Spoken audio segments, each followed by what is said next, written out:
ਵਾਹਿਗੁਰੂ ਜੀ ਕਾ ਖਾਲਸਾ ਵਾਹਿਗੁਰੂ ਜੀ ਕੀ ਫਤਿਹ ਜੀ। ਅੱਜ ਦੇ ਕੈਂਪ ਦੇ ਵਿੱਚ ਸਭ ਦਾ ਸਵਾਗਤ ਹੈ।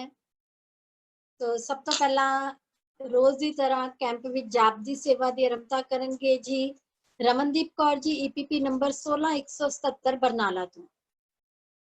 रमनदीप कौर जी जो जुड़ चुके हो।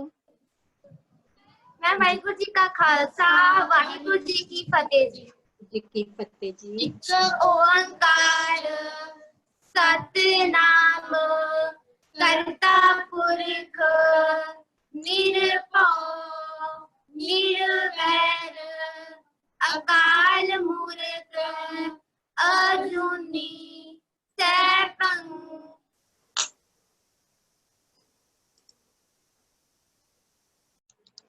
गुर प्रसाद सतनाम करता पुरख निरभव निर्वैर अकाल मूरत अजूनी सैभं गुर प्रसाद एक ओंकार सतनाम करता पुरख निरभव निर्वैर अकाल मूरत अजूनी सैभं गुर प्रसाद एक ओंकार सतनाम करता पुरख निरभव निर्वैर अकाल मूरत अजूनी सैभं गुर प्रसाद एक ओंकार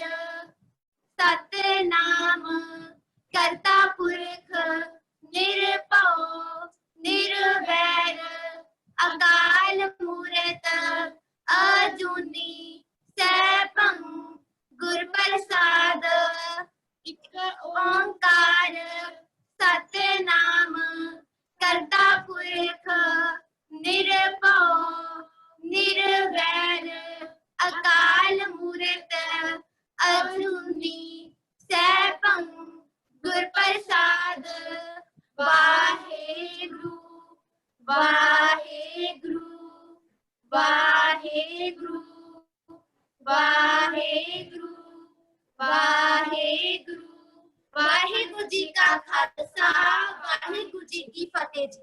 बहुत धन्यवाद जी। पूरे परिवार का बड़े प्रेम के नाल मिलके तुसीं जाप की सेवा की है जी। सो हुण कीर्तन की सेवा की आरंभता करेंगे जी हरमनप्रीत कौर रमनप्रीत कौर जी EPP नंबर 16181 16182। वाहिगुरू जी की फतेह। सबसे पहला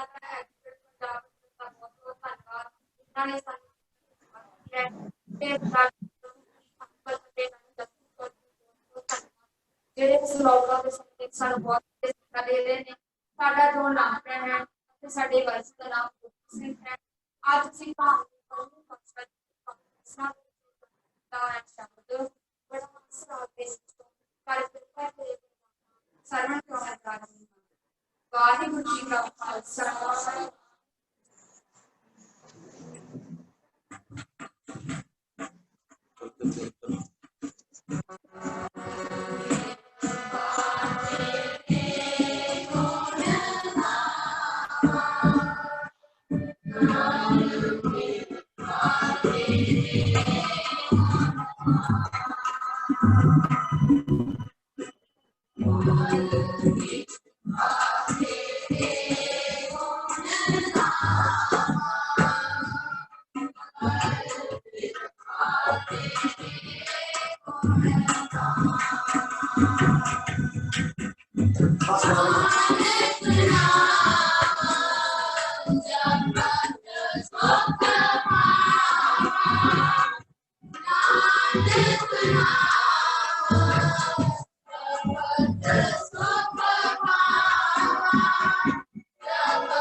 जी की फतेह।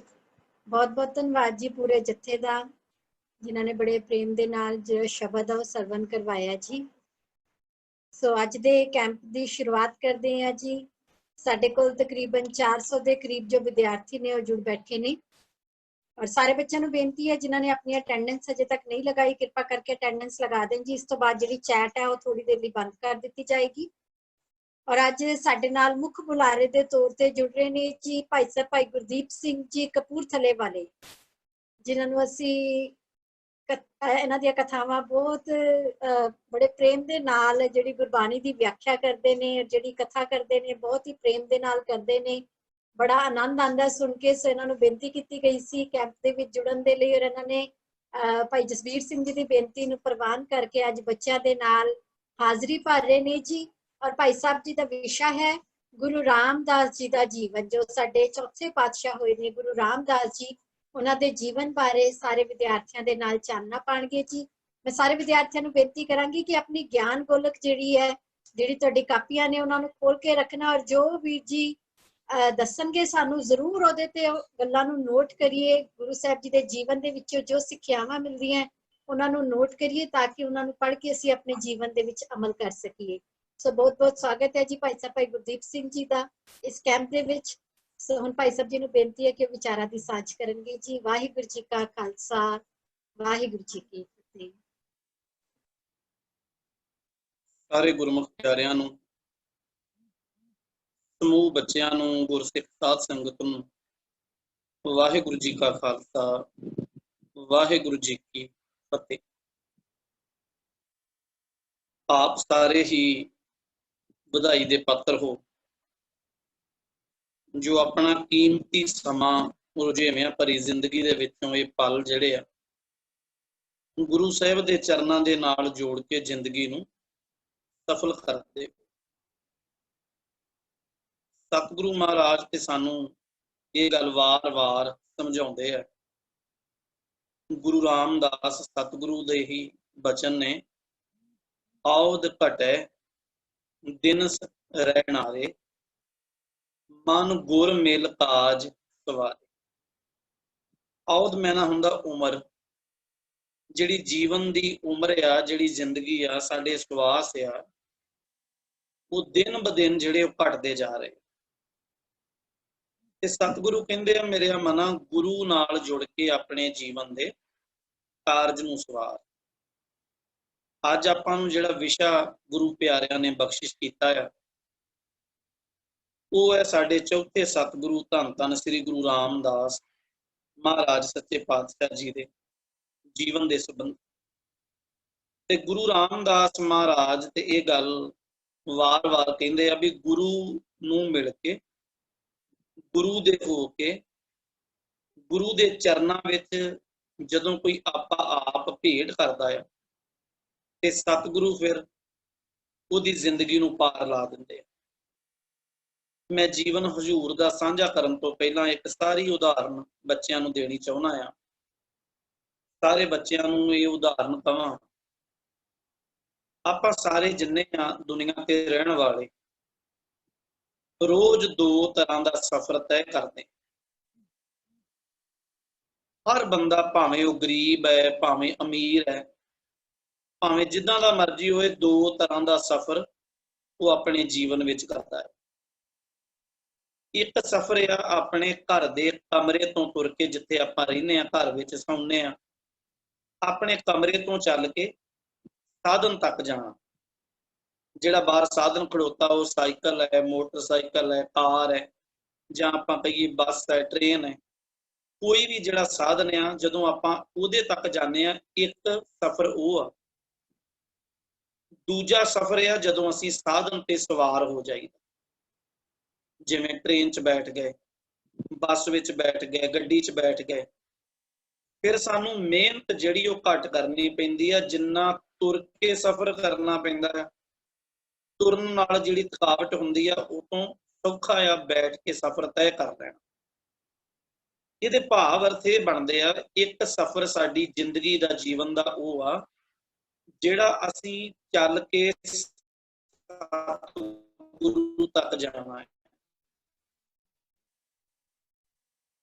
ਗੁਰੂ ਸਾਹਿਬ ਦੇ ਹੋ ਜਾਣਾ ਆ। ਗੁਰਦੁਆਰਾ ਸਾਹਿਬ ਚਲੇ, ਗੁਰੂ ਜੀ ਦੇ ਚਰਨ ਤੇ ਲੱਗਣਾ, ਪਹਿਲਾ ਸਫ਼ਰ ਜਿਹੜਾ ਉਹ ਤੈਅ ਹੋ ਗਿਆ।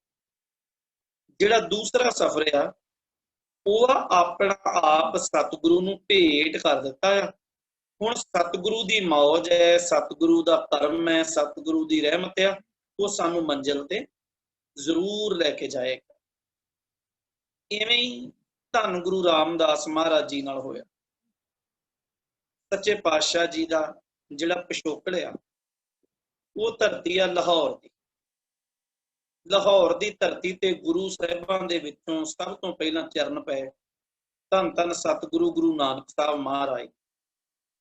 ਸਾਡੇ ਪਹਿਲੇ ਸਤਿਗੁਰੂ, ਪਹਿਲੀ ਪ੍ਰਚਾਰਕ ਫੇਰੀ ਜਿਹੜੀ ਉਹਨਾਂ ਦੀ ਉਦਾਸੀ ਆ, ਉਹਦੇ ਵਿੱਚ ਉਹ ਲਾਹੌਰ ਗਏ। ਜਿਸ ਦਿਨ ਮਹਾਰਾਜ ਲਾਹੌਰ ਗਏ ਤੇ ਉਸ ਦਿਨ ਅੰਮ੍ਰਿਤ ਵੇਲਾ ਆ। ਤੇ ਅੰਮ੍ਰਿਤ ਵੇਲੇ ਕੀ ਵੇਖਦੇ ਆ ਮਹਾਰਾਜ ਕਿ ਲੋਕ ਸ਼ਰਾਬਾਂ ਪੀ ਰਹੇ ਆ, ਲੋਕ ਮਾਸ ਖਾ ਰਹੇ ਆ, ਲੋਕੀ ਨੱਚ ਰਹੇ ਆ, ਤਰ੍ਹਾਂ ਤਰ੍ਹਾਂ ਦੇ ਜਿਹੜੇ ਸਾਜ਼ ਆ ਉਹ ਵੱਜਦੇ ਆ। ਅੰਮ੍ਰਿਤ ਵੇਲਾ ਰੱਬ ਨੂੰ ਯਾਦ ਕਰਨ ਦਾ ਸੀ, ਪਰ ਲੋਕ ਦੁਨੀਆ ਦੇ ਰੰਗਾਂ ਵਿੱਚ ਮਸਤ ਆ। ਤੇ ਧੰਨ ਗੁਰੂ ਨਾਨਕ ਸਾਹਿਬ ਭਾਈ ਮਰਦਾਨਾ ਜੀ ਨੂੰ ਇੱਕ ਬਚਨ ਕਹਿੰਦੇ ਆ, ਮਰਦਾਨਿਆਂ ਰਬਾਬ ਛੇੜ ਬਾਣੀ ਆਈ ਹੈ। ਉਹ ਸਤਿਗੁਰੂ ਨੇ ਜਿਹੜਾ ਬਚਨ ਉੱਥੇ ਬੈਠ ਕੇ ਅਲਾਇਆ, ਉਚਾਰਨ ਕੀਤਾ, ਉਹ ਬਚਨ ਅੱਜ ਵੀ ਗੁਰੂ ਗ੍ਰੰਥ ਸਾਹਿਬ 'ਚ ਸ਼ੋਭਤ ਹੈ। ਸਤਿਗੁਰੂ ਕਹਿੰਦੇ ਆ, ਲਾਹੌਰ ਸ਼ਹਿਰ ਜ਼ਹਿਰ ਕਹਿਰ ਸਵਾ ਪੈਰ। ਅੰਮ੍ਰਿਤ ਵੇਲੇ ਲਾਹੌਰ ਦੀ ਧਰਤੀ ਤੇ ਜ਼ਹਿਰ ਵਰਸ ਰਿਹਾ ਹੈ, ਕਹਿਰ ਵਰਸ ਰਿਹਾ ਹੈ। ਭਾਵ ਲੋਕਾਂ ਵਿੱਚ ਰੱਬ ਦੀ ਯਾਦ ਨਹੀਂ, ਇੱਥੇ ਕਹਿਰ ਵਰਤ ਰਿਹਾ ਹੈ। ਸਮਾਂ ਚਾਲੇ ਚੱਲਿਆ, ਦੂਸਰੇ ਪਾਤਸ਼ਾਹ ਗੁਰੂ ਅੰਗਦ ਸਾਹਿਬ ਦਾ ਸਮਾਂ ਲੰਘਿਆ, ਵੇਲਾ ਆ ਗਿਆ ਸਤਿਗੁਰੂ ਗੁਰੂ ਅਮਰਦਾਸ ਮਹਾਰਾਜ ਜੀ। ਹੁਣ ਗੁਰੂ ਅਮਰਦਾਸ ਜੀ ਗੋਇੰਦਵਾਲ ਸਾਹਿਬ ਬੈਠੇ ਆ। ਤੇ ਇੱਕ ਗੱਲ ਹਮੇਸ਼ਾ ਪੁੱਤਰੋ ਯਾਦ ਰੱਖਿਓ ਵੀ ਗੁਰੂ ਜਿਹੜਾ ਨਾ ਉਹ ਹਮੇਸ਼ਾ ਜਾਣੀ ਜਾਣ। ਗੁਰੂ ਸਾਡੇ ਬਾਰੇ ਸਭ ਕੁਝ ਜਾਣਦਾ। ਅਸੀਂ ਦੁਨੀਆ ਦੇ ਕਿਤੇ ਵੀ ਖਾਨੇ ਬੈਠੇ ਹੋਈਏ, ਕਿਸੇ ਓਹਲੇ ਵਿੱਚ ਬੈਠੇ ਹੋਈਏ, ਪਰਦੇ ਵਿੱਚ ਬੈਠੇ ਹੋਈਏ, ਗੁਰੂ ਸਾਡੇ ਅੰਦਰ ਦੀ ਸੋਚ, ਸਾਡੇ ਅੰਦਰ ਬਾਰੇ ਸਭ ਕੁਝ ਹੀ ਜਾਣਦਾ। ਜਦੋਂ ਧੰਨ ਸਤਿਗੁਰੂ ਗੁਰੂ ਅਮਰਦਾਸ ਜੀ ਗੋਇੰਦਵਾਲ ਸਾਹਿਬ ਬੈਠੇ ਆ ਤੇ ਗੁਰੂ ਰਾਮਦਾਸ ਜੀ ਦਾ ਪ੍ਰਕਾਸ਼ ਹੁੰਦਾ ਆ ਲਾਹੌਰ। ਮਹਾਰਾਜ ਉਸ ਦਿਨ ਇੱਕ ਬਚਨ ਉਚਾਰਦੇ ਆ, ਲਾਹੌਰ ਸ਼ਹਿਰ ਅੰਮ੍ਰਿਤਸਰ ਸਿਫਤੀ ਦਾ ਘਰ। ਧਿਆਨ ਦਿਓ ਵੀ ਅਜੇ ਅੰਮ੍ਰਿਤਸਰ ਨਹੀਂ ਬਣਿਆ ਹੋਇਆ, ਪਰ ਸਤਿਗੁਰੂ ਜਾਣਦੇ ਆ ਵੀ ਦੋ ਸ਼ਹਿਰ ਐਸੇ ਆ ਜਿਹੜੇ ਸਿਫਤ ਦਾ ਘਰ ਬਣ ਜਾਣਗੇ। ਕਿਉਂ? ਕਿਉਂਕਿ ਅੱਜ ਉੱਥੇ ਸੋਢੀ ਸੁਲਤਾਨ ਧੰਨ ਗੁਰੂ ਰਾਮਦਾਸ ਜੀ ਦਾ ਪ੍ਰਕਾਸ਼ ਹੋਇਆ। ਲਾਹੌਰ ਸ਼ਹਿਰ ਦੇ ਵਿੱਚ ਇੱਕ ਬਾਜ਼ਾਰ ਆ, ਜਿਸ ਬਾਜ਼ਾਰ ਦਾ ਨਾਂ ਆ ਡੱਬੀ ਬਾਜ਼ਾਰ। ਉਸ ਇਲਾਕੇ ਦਾ ਨਾਂ ਆ ਚੂਨਾ ਮੰਡੀ। ਚੂਨਾ ਮੰਡੀ ਇਲਾਕੇ ਵਿੱਚ ਬਾਜ਼ਾਰ ਦਾ ਨਾਂ ਆ ਡੱਬੀ ਬਾਜ਼ਾਰ। ਡੱਬੀ ਬਾਜ਼ਾਰ ਦੀ ਗਲੀਆਂ ਦੇ ਵਿੱਚ ਇੱਕ ਘਰ ਆ, ਬਜ਼ੁਰਗ ਦਾ ਨਾਂ ਆ ਬਾਬਾ ਠਾਕੁਰ ਦਾਸ। ਬਾਬੇ ਠਾਕੁਰ ਦਾਸ ਦੇ ਪੁੱਤਰ ਦਾ ਨਾਂ ਆ ਭਾਈ ਹਰਦਾਸ ਜੀ। ਭਾਈ ਹਰਦਾਸ ਜੀ ਦਾ ਵਿਆਹ ਅੰਮ੍ਰਿਤਸਰ ਸਾਹਿਬ ਸ਼ਹਿਰ ਨਹੀਂ ਉਦੋਂ ਹੈ, ਪਰ ਉਸ ਇਲਾਕੇ ਦੇ ਵਿੱਚ ਇੱਕ ਪਿੰਡ ਆ, ਜਿਸ ਪਿੰਡ ਦਾ ਨਾਂ ਆ ਬਾਸਰਕੇ ਗਿੱਲਾਂ। ਬਾਸਰਕੇ ਦੀ ਧਰਤੀ ਤੇ ਭਾਈ ਹਰਦਾਸ ਜੀ ਦਾ ਵਿਆਹ ਸਤਿਕਾਰਯੋਗ ਮਾਤਾ ਦਇਆ ਕੌਰ ਜੀ ਨਾਲ ਹੁੰਦਾ ਹੈ। ਇਹ ਬਾਬਾ ਹਰਦਾਸ ਜੀ ਤੇ ਮਾਤਾ ਦਇਆ ਕੌਰ ਜੀ, ਇਹ ਧੰਨ ਸਤਿਗੁਰੂ ਗੁਰੂ ਰਾਮਦਾਸ ਮਹਾਰਾਜ ਜੀ ਦੇ ਮਾਤਾ ਪਿਤਾ ਜੀ। ਹੁਣ ਡੱਬੀ ਬਾਜ਼ਾਰ ਚੂਨਾ ਮੰਡੀ ਰਹਿੰਦੇ ਆ ਕਾਫੀ ਸਮਾਂ ਹੋਇਆ। ਇੱਕ ਦਿਨ ਐਸਾ ਸੁਭਾਗਾ ਸਮਾਂ ਰਹਿਮਤ ਵਾਲਾ ਆਇਆ, ਜਿਸ ਦਿਨ ਭਾਈ ਹਰਦਾਸ ਜੀ ਔਰ ਮਾਂ ਦਇਆ ਕੌਰ ਦੀ ਕੁੱਖ ਤੋਂ ਸਤਿਗੁਰੂ ਧੰਨ ਗੁਰੂ ਰਾਮਦਾਸ ਮਹਾਰਾਜ ਜੀ ਦਾ ਪ੍ਰਕਾਸ਼ ਹੁੰਦਾ ਹੈ। ਤੇ ਮਾਪਿਆਂ ਨੇ ਬਚਪਨ ਦੇ ਵਿੱਚ ਜਿਹੜਾ ਨਾਂ ਰੱਖਿਆ ਉਹ ਨਾਂ ਹੈ ਜੇਠਾ। ਜੇਠੇ ਦਾ ਅੱਖਰੀ ਅਰਥ ਜਿਹੜਾ ਬੱਚਿਓ ਉਹ ਹੁੰਦਾ ਹੈ ਵੱਡਾ। ਜਿਵੇਂ 12 ਮਹੀਨਿਆਂ ਦੇ ਵਿੱਚ ਜਿਹੜੇ ਦੇਸੀ ਮਹੀਨੇ ਆ, ਉਹਦੇ ਵਿੱਚ ਇੱਕ ਮਹੀਨਾ ਜੇਠ ਹੈ। ਅੱਜ ਦੇ ਨਹੀਂ, ਅੱਜ ਤੋਂ ਕੁਝ ਵਰ੍ਹੇ ਪਹਿਲਾਂ, ਕੁਝ ਸਾਲ ਪਹਿਲਾਂ ਜੇਠ ਦਾ ਮਹੀਨਾ ਜਿਹੜਾ ਉਹ 32 ਦਿਨ ਦਾ ਹੁੰਦਾ ਸੀ। ਇਸ ਲਈ ਉਹਨੂੰ ਵੱਡਾ ਕਿਹਾ ਜਾਂਦਾ, ਭਾਵ ਜੇਠਾ ਕਿਹਾ ਜਾਂਦਾ। ਤੇ ਘਰ ਦੇ ਵਿੱਚ ਜਿਹੜਾ ਵੱਡਾ ਪੁੱਤ ਜਾਂ ਧੀ ਹੋਵੇ ਉਹਨੂੰ ਅਕਸਰ ਸਾਡੇ ਬਜ਼ੁਰਗ ਜਿਹੜੇ ਜੇਠਾ ਪੁੱਤ ਜਾਂ ਜੇਠੀ ਧੀ ਕਹਿੰਦੇ ਸੀ। ਇਸ ਲਈ ਮਹਾਰਾਜ ਜੀ ਦਾ ਨਾਮ ਰੱਖਿਆ ਗਿਆ ਜੇਠਾ। ਮਾਂ ਜੀ ਤੇ ਬਾਪੂ ਜੀ ਬਹੁਤ ਪਿਆਰ ਕਰਦੇ ਸੀ ਆਪਣੇ ਪੁੱਤ ਨੂੰ, ਜਿਵੇਂ ਸਾਡੇ ਮਾਂ ਬਾਪ ਸਾਨੂੰ ਬਹੁਤ ਪਿਆਰ ਕਰਦੇ ਆ। ਹਰ ਸਾਡੀ ਜਿੰਨੀਆਂ ਲੋੜਾਂ ਆ ਮਾਪੇ ਸਾਡੀਆਂ ਪੂਰੀਆਂ ਕਰਦੇ। ਤੇ ਸੁਭਾਵਿਕ ਸੀ ਵੀ ਭਾਈ ਜੇਠਾ ਜੀ ਵੀ ਅਕਸਰ ਮਾਂ ਦੇ ਨਾਲ ਹੀ ਸੌਂਦੇ ਸਨ ਰਾਤ ਨੂੰ, ਛੋਟੇ ਸੀ। ਮਾਂ ਦੀ ਬਾਂਹ ਦਾ ਸਰਾਣਾ ਬਣਾ ਕੇ ਉੱਤੇ ਸਿਰ ਰੱਖ ਕੇ ਸੌਣਾ, ਮਾਂ ਨੂੰ ਗਲ ਵੱਕੜੀ ਪਾ ਕੇ ਸੌਣਾ, ਮਾਂ ਦੇ ਨਾਲ ਸੀਨੇ ਲੱਗ ਕੇ ਸੌਣਾ। ਰੋਜ਼ ਅੰਮ੍ਰਿਤ ਵੇਲੇ ਮਾਂ ਨੇ ਜਦੋਂ ਜਾਗਣਾ, ਉਹਨਾਂ ਉੱਠ ਕੇ ਇਸ਼ਨਾਨ ਕਰਨਾ ਤੇ ਬਾਣੀ ਪੜ੍ਹਨ ਵੇਲੇ ਉਹਨਾਂ ਪੁੱਤ ਨੂੰ ਉਠਾਲ ਲੈਣਾ, ਨਾਲ ਗੁਰੂ ਗੁਰੂ ਜਪਣਾ, ਨਾਲੇ ਪੁੱਤ ਨੂੰ ਗੁਰੂ ਦਾ ਨਾਮ ਜਿਹੜਾ ਉਹ ਸੁਣਾਉਣਾ। ਸਮਾਂ ਏਦਾਂ ਚੱਲਦਾ ਗਿਆ, ਤਕਰੀਬਨ ਜ਼ਿੰਦਗੀ ਦੇ 5 ਸਾਲ ਏਦਾਂ ਬੀਤ ਗਏ। ਇੱਕ ਦਿਨ ਏਦਾਂ ਦਾ ਹੋਇਆ, ਰੋਜ਼ ਮਾਂ ਅੰਮ੍ਰਿਤ ਵੇਲੇ ਉੱਠਦੀ ਸੀ ਤੇ ਪੁੱਤ ਨੂੰ ਉਠਾਲਦੀ ਸੀ। ਪਰ ਅੱਜ ਕੀ ਹੋਇਆ ਵੀ ਭਾਈ ਜੇਠਾ ਜੀ ਦੀ ਅੱਖ ਖੁੱਲੀ, ਅੰਮ੍ਰਿਤ ਵੇਲਾ ਆ, ਉੱਠੇ, ਉਹਨਾਂ ਮੂੰਹ ਹੱਥ ਧੋਤਾ, ਧਿਆਨ ਮਾਰਿਆ ਵੀ ਮਾਂ ਨਹੀਂ ਉੱਠੀ। ਕੋਲ ਜਾ ਕੇ ਹੌਲੀ ਜਿਹੀ ਆਵਾਜ਼ ਦਿੱਤੀ, ਮਾਤਾ ਜੀ ਉੱਠੋ, ਵੇਖੋ ਅੱਜ ਪੁੱਤ ਤੁਹਾਡਾ ਪਹਿਲਾਂ ਹੀ ਉੱਠ ਗਿਆ। ਪਰ ਮਾਤਾ ਜੀ ਨੇ ਕੋਈ ਆਵਾਜ਼ ਨਹੀਂ ਦਿੱਤੀ। ਉਹਨਾਂ ਦੂਜੀ ਵਾਰੀ ਫਿਰ ਕੋਲ ਬਹਿ ਕੇ ਮਾਂ ਦੇ ਚਿਹਰੇ ਨੂੰ ਫੜ ਕੇ ਨਾ ਆਪਣੇ ਹੱਥਾਂ ਦੇ ਵਿੱਚ ਤੇ ਮਾਂ ਦੇ ਸੀਨੇ ਦੇ ਉੱਤੇ ਆਪਦਾ ਸਿਰ ਰੱਖ ਕੇ ਫਿਰ ਕਹਿੰਦੇ ਆ, ਮਾਂ ਉੱਠ, ਵੇਖ ਅੱਜ ਤੇਰਾ ਪੁੱਤ ਪਹਿਲਾਂ ਹੀ ਉੱਠ ਗਿਆ। ਪਰ ਮਾਂ ਦੀ ਫੇਰ ਕੋਈ ਆਵਾਜ਼ ਨਹੀਂ, ਕੋਈ ਹਿਲਜੁਲ ਨਹੀਂ। ਉਹ ਬੜੇ ਹੈਰਾਨ ਹੋਏ। ਤੀਜੀ ਵਾਰੀ ਉਹ ਨਾ ਉੱਚੀ ਦੇਣੀ ਆਵਾਜ਼ ਦੇ ਕੇ ਨਾਲੇ ਹੌਕਾ ਨਿਕਲਦਾ ਉਹਨਾਂ ਦਾ ਵੀ ਮਾਂ ਕਿਉਂ ਨਹੀਂ ਉੱਠਦੀ, ਵੀ ਮਾਤਾ ਜੀ ਉੱਠੋ, ਕੀ ਗੱਲ ਹੋਈ। ਇੰਨੀ ਜਦੋਂ 2-3 ਆਵਾਜ਼ਾਂ ਬਾਪੂ ਨੇ ਸੁਣੀਆਂ, ਉਹ ਆਪਣੇ ਪੁੱਤ ਕੋਲ ਆਏ, ਕਹਿਣ ਲੱਗੇ ਬੇਟਾ ਕੀ ਹੋਇਆ। ਕਹਿਣ ਲੱਗੇ ਪਿਤਾ ਜੀ ਮੈਂ ਸਵੇਰ ਦਾ ਮਾਂ ਨੂੰ ਉਠਾਲਦਾ ਪਰ ਮਾਂ ਉੱਠਦੀ ਨਹੀਂ। ਜਦੋਂ ਬਾਬਾ ਹਰਦਾਸ ਜੀ ਨੇ ਵੇਖਿਆ ਆਪਣੀ ਪਤਨੀ ਨੂੰ ਤੇ ਉਹ ਆਪਣੇ ਪੁੱਤ ਨੂੰ ਚੁੱਕ ਕੇ ਸੀਨੇ ਲਾ ਕੇ ਕਹਿੰਦੇ ਆ, ਬੇਟਾ ਮਾਂ ਉੱਥੇ ਚਲੀ ਗਈ ਆ ਜਿੱਥੋਂ ਕਦੇ ਕੋਈ ਮੁੜ ਕੇ ਨਹੀਂ ਆਉਂਦਾ। ਭਾਵ ਮਾਤਾ ਜੀ ਚੜ੍ਹਾਈ ਕਰ ਗਏ। 5 ਸਾਲ ਦੀ ਕੇਵਲ ਉਮਰ ਆ ਜਿੱਦਣ ਮਾਂ ਚਲੀ ਗਈ। ਮਾਂ ਦੇ ਜਾਣ ਦਾ ਸੁਨੇਹਾ ਨਾਨਕਾ ਪਰਿਵਾਰ ਬਾਸਰ ਕੇ ਗਿੱਲਾਂ। ਇਹ ਵੀ ਯਾਦ ਰੱਖਿਓ ਵੀ ਜਿੱਥੇ ਗੁਰੂ ਰਾਮਦਾਸ ਜੀ ਦੇ ਨਾਨਕੇ ਆ ਨਾ, ਉਸੇ ਹੀ ਪਿੰਡ ਦੇ ਸਤਿਗੁਰੂ ਗੁਰੂ ਅਮਰਦਾਸ ਮਹਾਰਾਜ ਆ। ਨਾਨਕਿਆਂ ਨੂੰ ਪਤਾ ਲੱਗਾ, ਉਹਨਾਂ ਆਪਣੀ ਬੱਚੀ ਦਾ ਹੱਥੀਂ ਸੰਸਕਾਰ ਕੀਤਾ।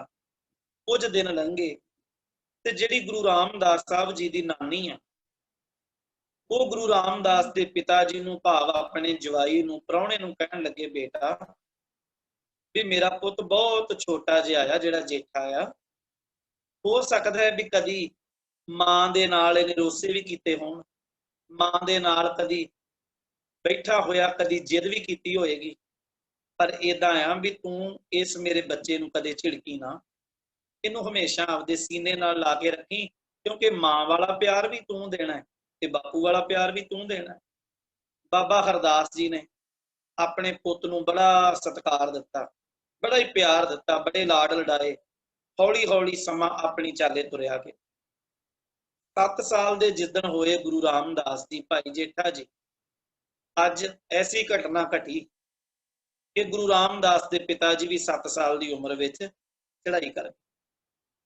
ਗੁਰੂ ਰਾਮਦਾਸ ਜੀ 5 ਸਾਲ ਦੇ ਸੀ ਜਿੱਦਣ ਮਾਂ ਚਲੀ ਗਈ, 7 ਸਾਲ ਦੇ ਸੀ ਜਿੱਦਣ ਬਾਪੂ ਜੀ ਚਲੇ। ਹੁਣ ਕੋਈ ਨਾ ਰਹਿ ਗਿਆ।